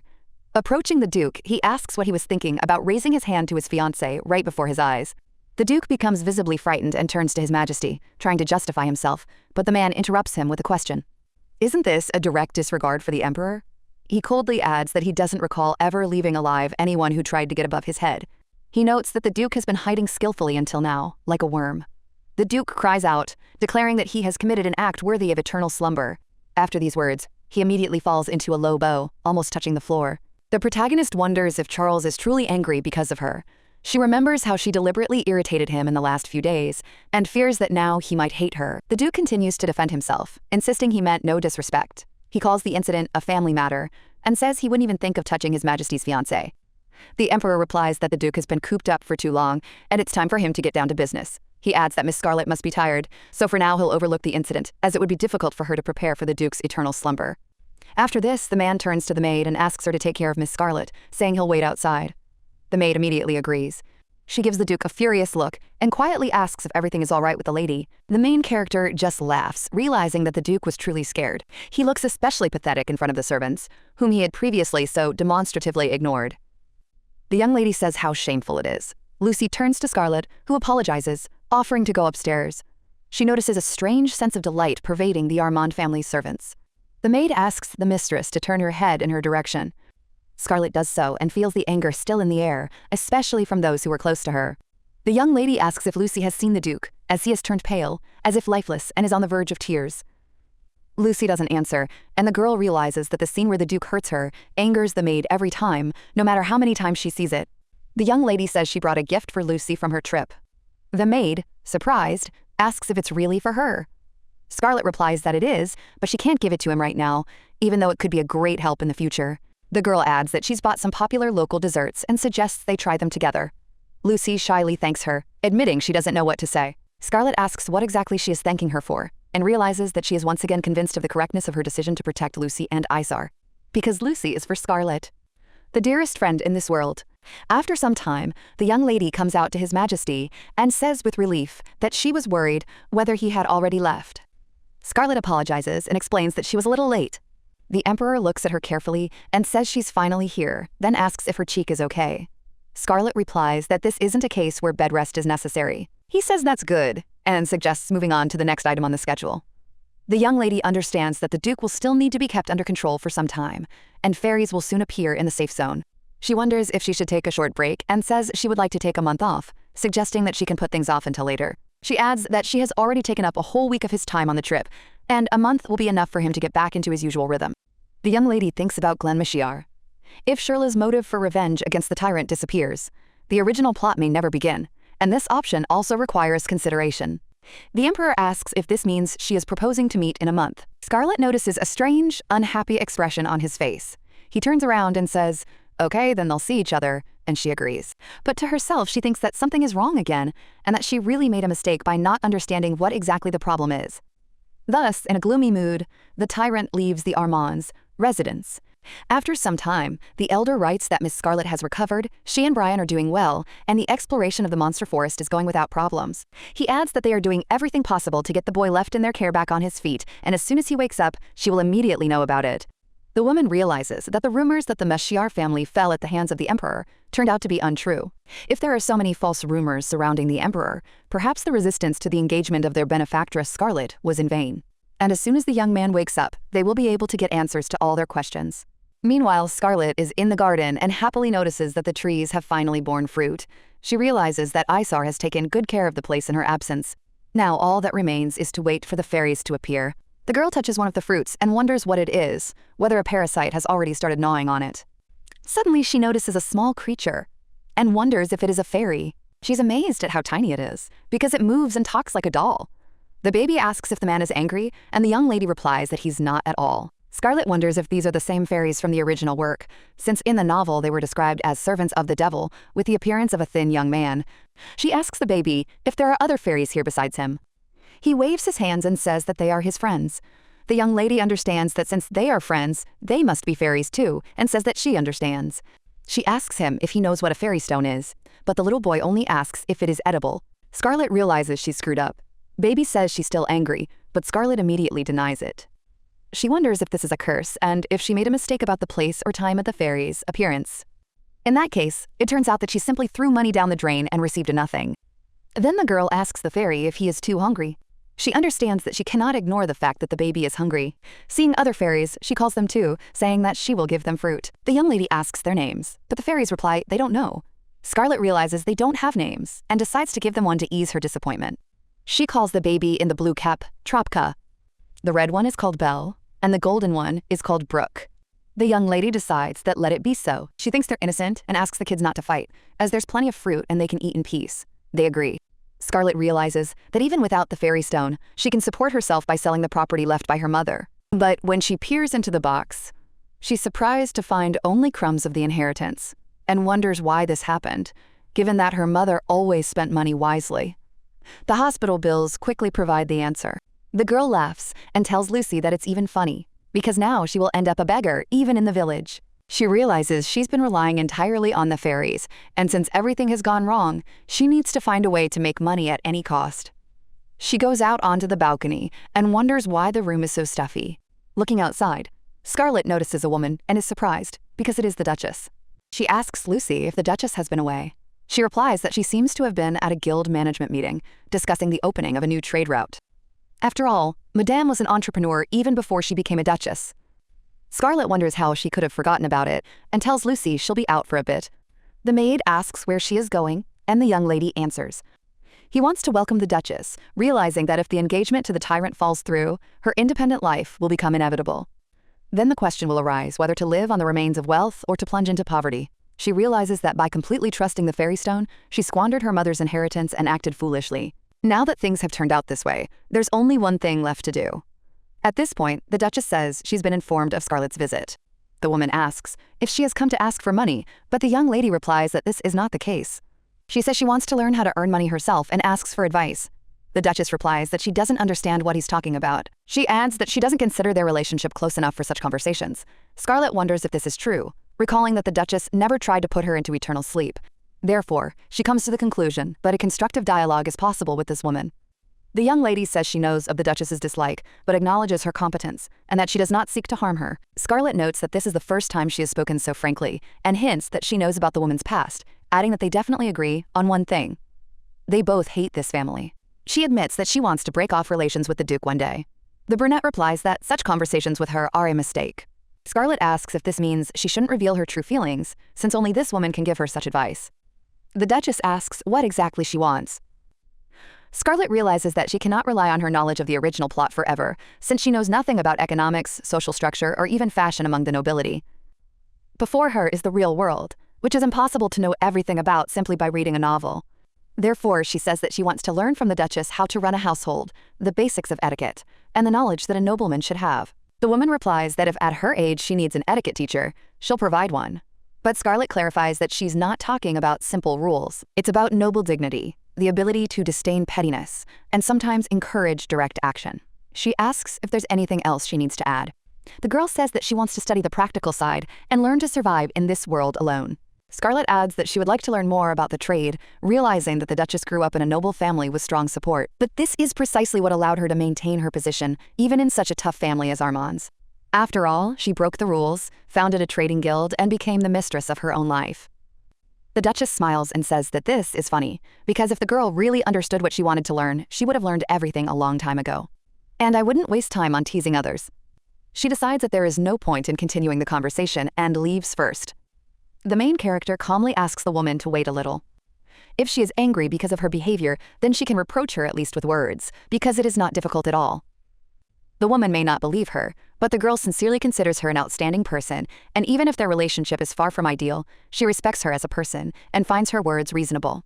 Then she will listen to her in everything. Scarlet adds that she would be much happier if Madame would stop being so prickly with her. After all, she is not really the one to take out your anger on, because the real source of your rage is Duke Armand. The young lady realizes that her guesses were correct, and the woman really does hate her husband with all her soul. It could not be otherwise. In pursuit of power, he married the widow of the former duke and kept her by his side as a concubine. Scarlet assures that if the woman helps her, the duke will drink his fill of the water prepared for him. The brunette slowly turns to face the young lady, and he asks what she is going to do. The girl asks him to watch carefully, because she intends to truly pay him off. Thus, a temporary alliance was formed between her and the Duchess. After some time, the maid cautiously asks if the mistress really went to the Duchess. The young lady confirms this and says she calmly accepted her offer. Lucy notes that the lady has nerves of steel, but admits she has one more question, which the girl asks her to ask. The maid wonders why the mistress suddenly decided to visit Gracioso. The girl clarifies whether this is the reason for the visit to the temple, and she replies that she wants to show how devout she is, especially since two forces have been clashing violently in the empire lately. The imperial family of Carlier, and the temple of Gracioso, which actually existed until the previous reign. He was the real owner of the empire, not the imperial house, but with the rise to power of Charles, who destroyed the previous dynasty and took the throne at a young age, power was divided in two. As soon as he ascended to the throne, he began to threaten the temple for false prophecies, and since it was corrupt to begin with, he completely cut off the flow of money, depriving them of the opportunity to conduct dirty deeds behind the scenes. These measures restored order in the capital, but his harsh methods forever cemented his reputation as a tyrant. And if in such a situation she were to show loyalty to a temple that was an enemy of the imperial house, wouldn't that put the emperor's bride in a difficult position? The maid glances at the box and asks if it's the same necklace she was given for her 17th birthday, asking her not to mention that her mistress plans to donate such a valuable item to the temple.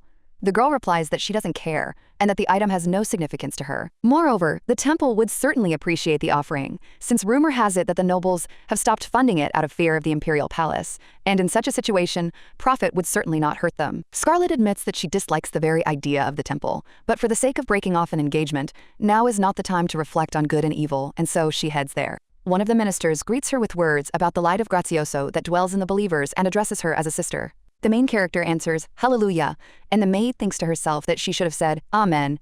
The man invites his sister to come with him, promising to take her to the prayer house, but the girl refuses, and asks to take her somewhere else, and straight to the altar.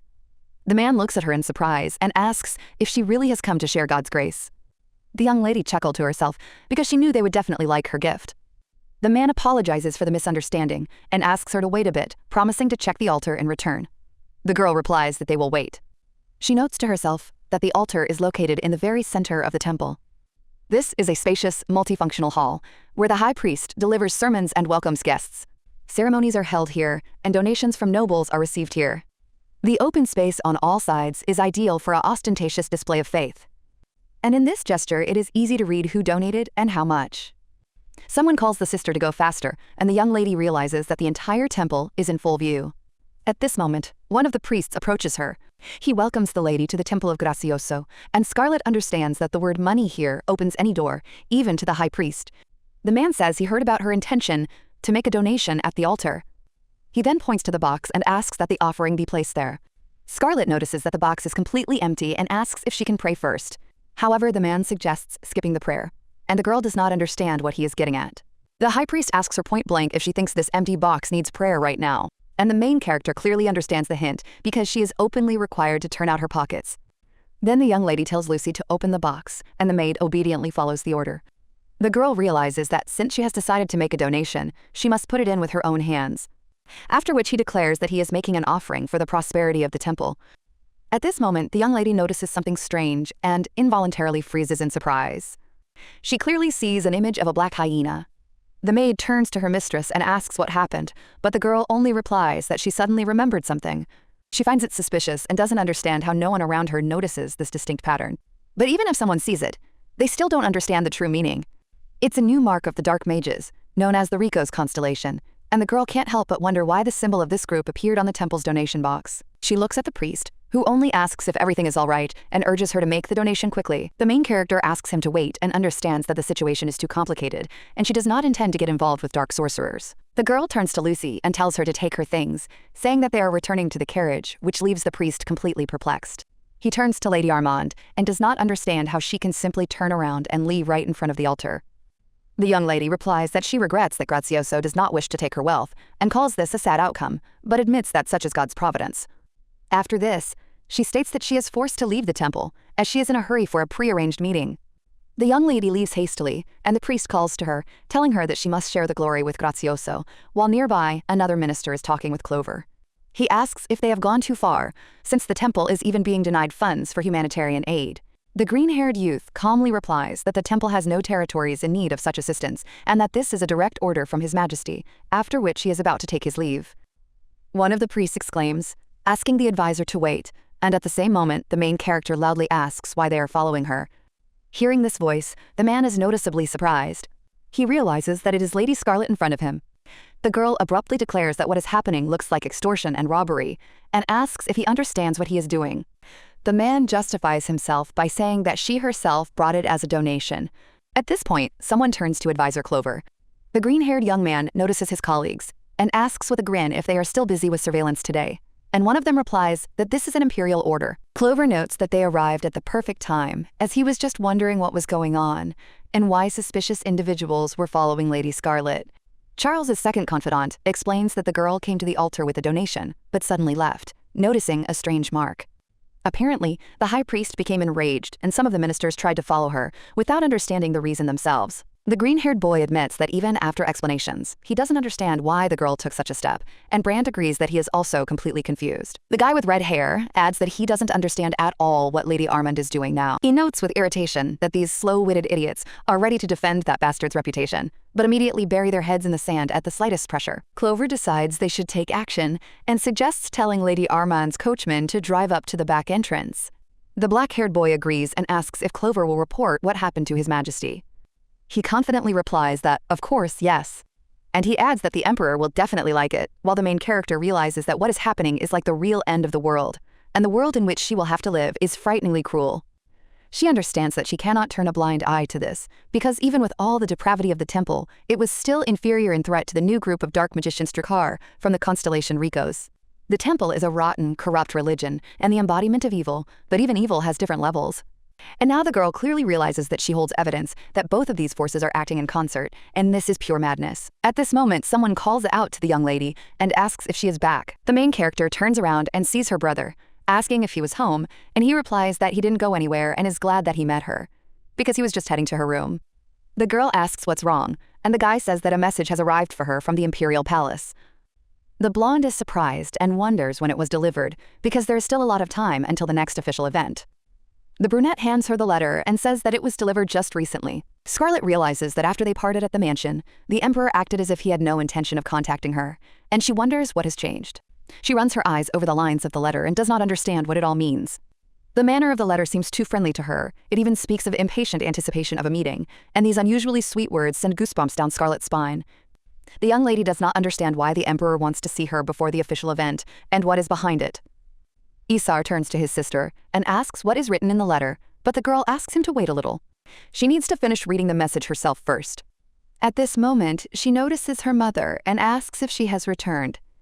The woman asks in surprise why the two of them are here at this hour. The guy replies that he needed to tell Scarlet something important. The main character understands that the Duchess is probably surprised by their close communication. But there is nothing strange about this, because from Scarlet's side, an Isar really did become too close too quickly. The girl decides to slightly tickle the Duchess's nerves and, without thinking, takes the guy by the hand. She remarks that the Duchess must have had a lot to do to return so late. They have already exchanged greetings, so they decide to leave first, because she and her brother need to discuss something in private. The young lady asks Isar to come with her, and the woman only asks in surprise what this all means. A little later, the young man asks if the letter really came from the emperor himself.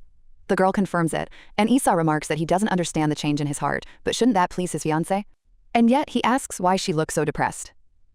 The young lady coldly replies that it is none of his business. She guesses that Charles must have heard about the commotion she caused in the temple, but instead of condemning her, he somehow became much friendlier. The girl doesn't understand the tyrant's train of thought, and didn't expect such a quick meeting, wondering what to do this time. Esau notes that the writing style is completely out of keeping with the emperor's appearance. The young lady asks what he means, and the brother replies that it is like a sharp, cold wind that penetrates to the bone. He wonders if this is the type she really likes. In response, the girl grabs him by the collar, and the guy asks in surprise what came over her, but she orders him not to move and to sit still. After this, she asks if this is how it looks from Esau's point of view, and does she really seem so beautiful to him? The guy looks at her in bewilderment and asks what kind of nonsense she is talking about. He then pushes the young lady away and harshly tells the ugly woman to move away. Scarlett wonders if he's sick, but quickly admits that's not the case. After all, he himself knows very well that she has never been known for her modesty and always speaks frankly. She hands him the letter and offers to look at it, wondering why, after all he has done, His Majesty is still so kind to her.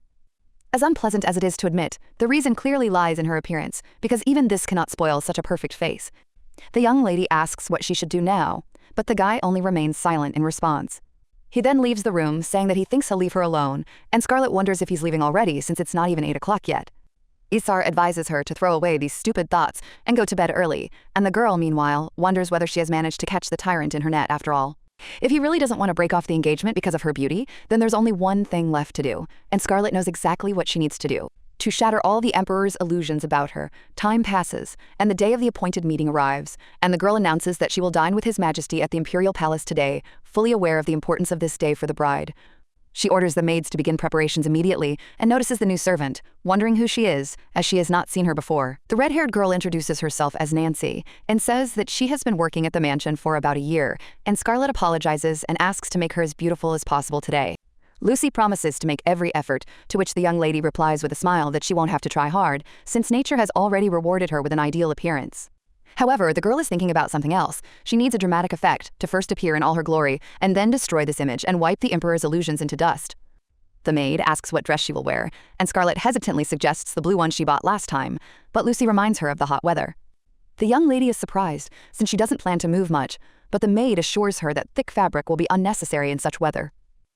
The red-haired maid turns to Scarlett and hands her another dress, suggesting she consider this option.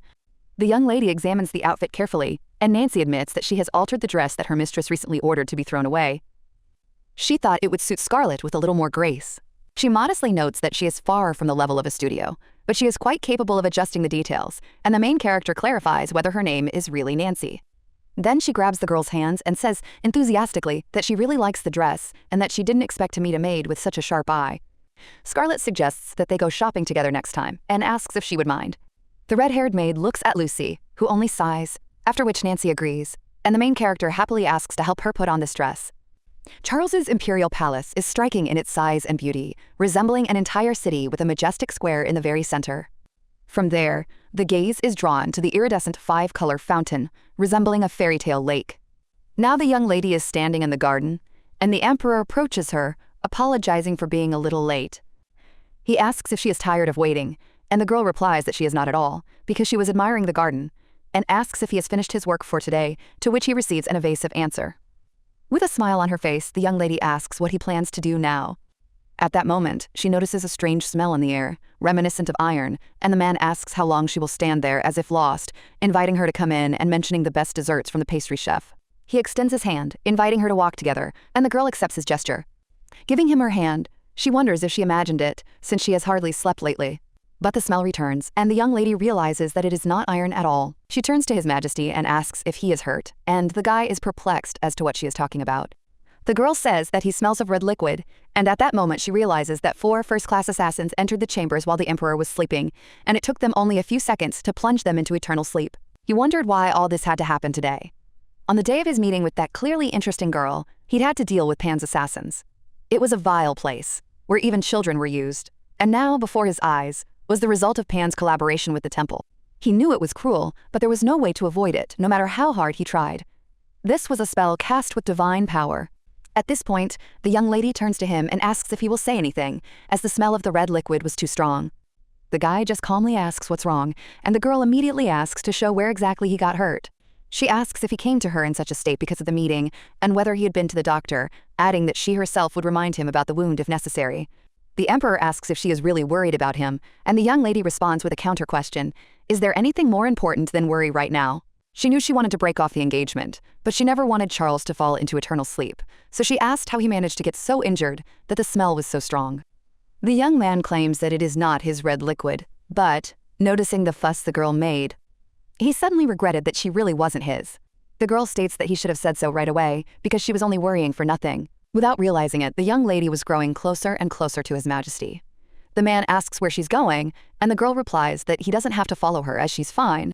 But as soon as the emperor mentioned desserts, she immediately sat down at the table. Now she only notices the guy staring at her and asking if she's going to find out what exactly happened. The girl asks in response whether this is really necessary. The emperor calmly says that early in the morning, assassins from Pan tried to put him into eternal sleep, and there were 4 of them, which is clearly more than usual. The young lady replies that everything is clear now and remarks that his current situation is difficult for him, but, catching his gaze, she wonders if she said something wrong. Therefore, the girl adds that the mere mention of the assassins from Pan makes her wary. She recalls her last meeting with them and admits that she was very scared then, even though they are far from His Majesty. The young lady says that she should probably finish eating, but the man replies that she can eat more. The girl claims that she is already full and in such an awkward situation, she will not be able to fit anything else in. His Majesty reminds us that today she said that she wanted to show him something. The girl confirms this and understands that she needs to pull herself together, because the smell of the red liquid made her forget about everything. But in the end, everything works out well, because lately, he has been walking around gloomy, and now she will destroy his illusions, and at the same time distract him from heavy thoughts. The young lady turns to His Majesty and asks him to watch carefully. She understands that now she will show what she has been working on day and night for the last 3 days. After this, the girl brings her hands to her mouth and depicts the face of a monkey, and then he shows the pig. The man asks what exactly Miss Scarlet is doing now, and the young lady realizes that she is more embarrassed than she expected and says that the emperor looked out of sorts. That same evening, the comrade laughs and says that every time he sees Miss Armand, he never ceases to be amazed. Seriously, what was she even thinking, making such faces in front of His Majesty? The brunette asks the guy to stop laughing, reminding him that the girl is, after all, the emperor's fiancé. The guy asks what he's talking about, and the other guy also thinks the situation is funny. At this moment, His Majesty enters the room, and the guys ask how the meeting went. The emperor briefly states that Pan will be cleansed. The red-haired boy says that the right decision has finally been made. The brunette asks if this is too sudden, since His Majesty had previously turned a blind eye to their cruel actions. He reminds that Pan is just a group of assassins, and the emperor himself ordered to respect their merits and traditions, dating back to the founding of the empire. The emperor replies that he doesn't care and orders the troops to be prepared for immediate advance. The brunette replies that he understands and is going to ask the advisor to adjust the schedule, but the emperor declares that he himself will not go. Then the guy asks if His Majesty will stay in the capital. The red-haired youth says that he understands the emperor's plan and asks him not to worry, because they will figure everything out themselves. His Majesty entrusts this matter to them, and the boys reply that they will quickly deal with Pan. The brunette is perplexed by what his colleague is doing. The red-haired boy asks if he is completely blind, since everything is already obvious. The emperor ordered the cleansing of Pan, and he himself did not go on a campaign, only in order not to stain his hands with the red liquid, and all this because of this miss. His Majesty will eventually have to intervene, but for now he prefers to be left alone. The emperor remembers the faces the young lady made. He smiles, and one of the advisors remarks that it is the first time he has seen him so cheerful. The young lady realizes that even though it was her idea, she never expected that making faces would be so awkward. But Charles still looked genuinely shocked and did not say a word for the rest of the meeting.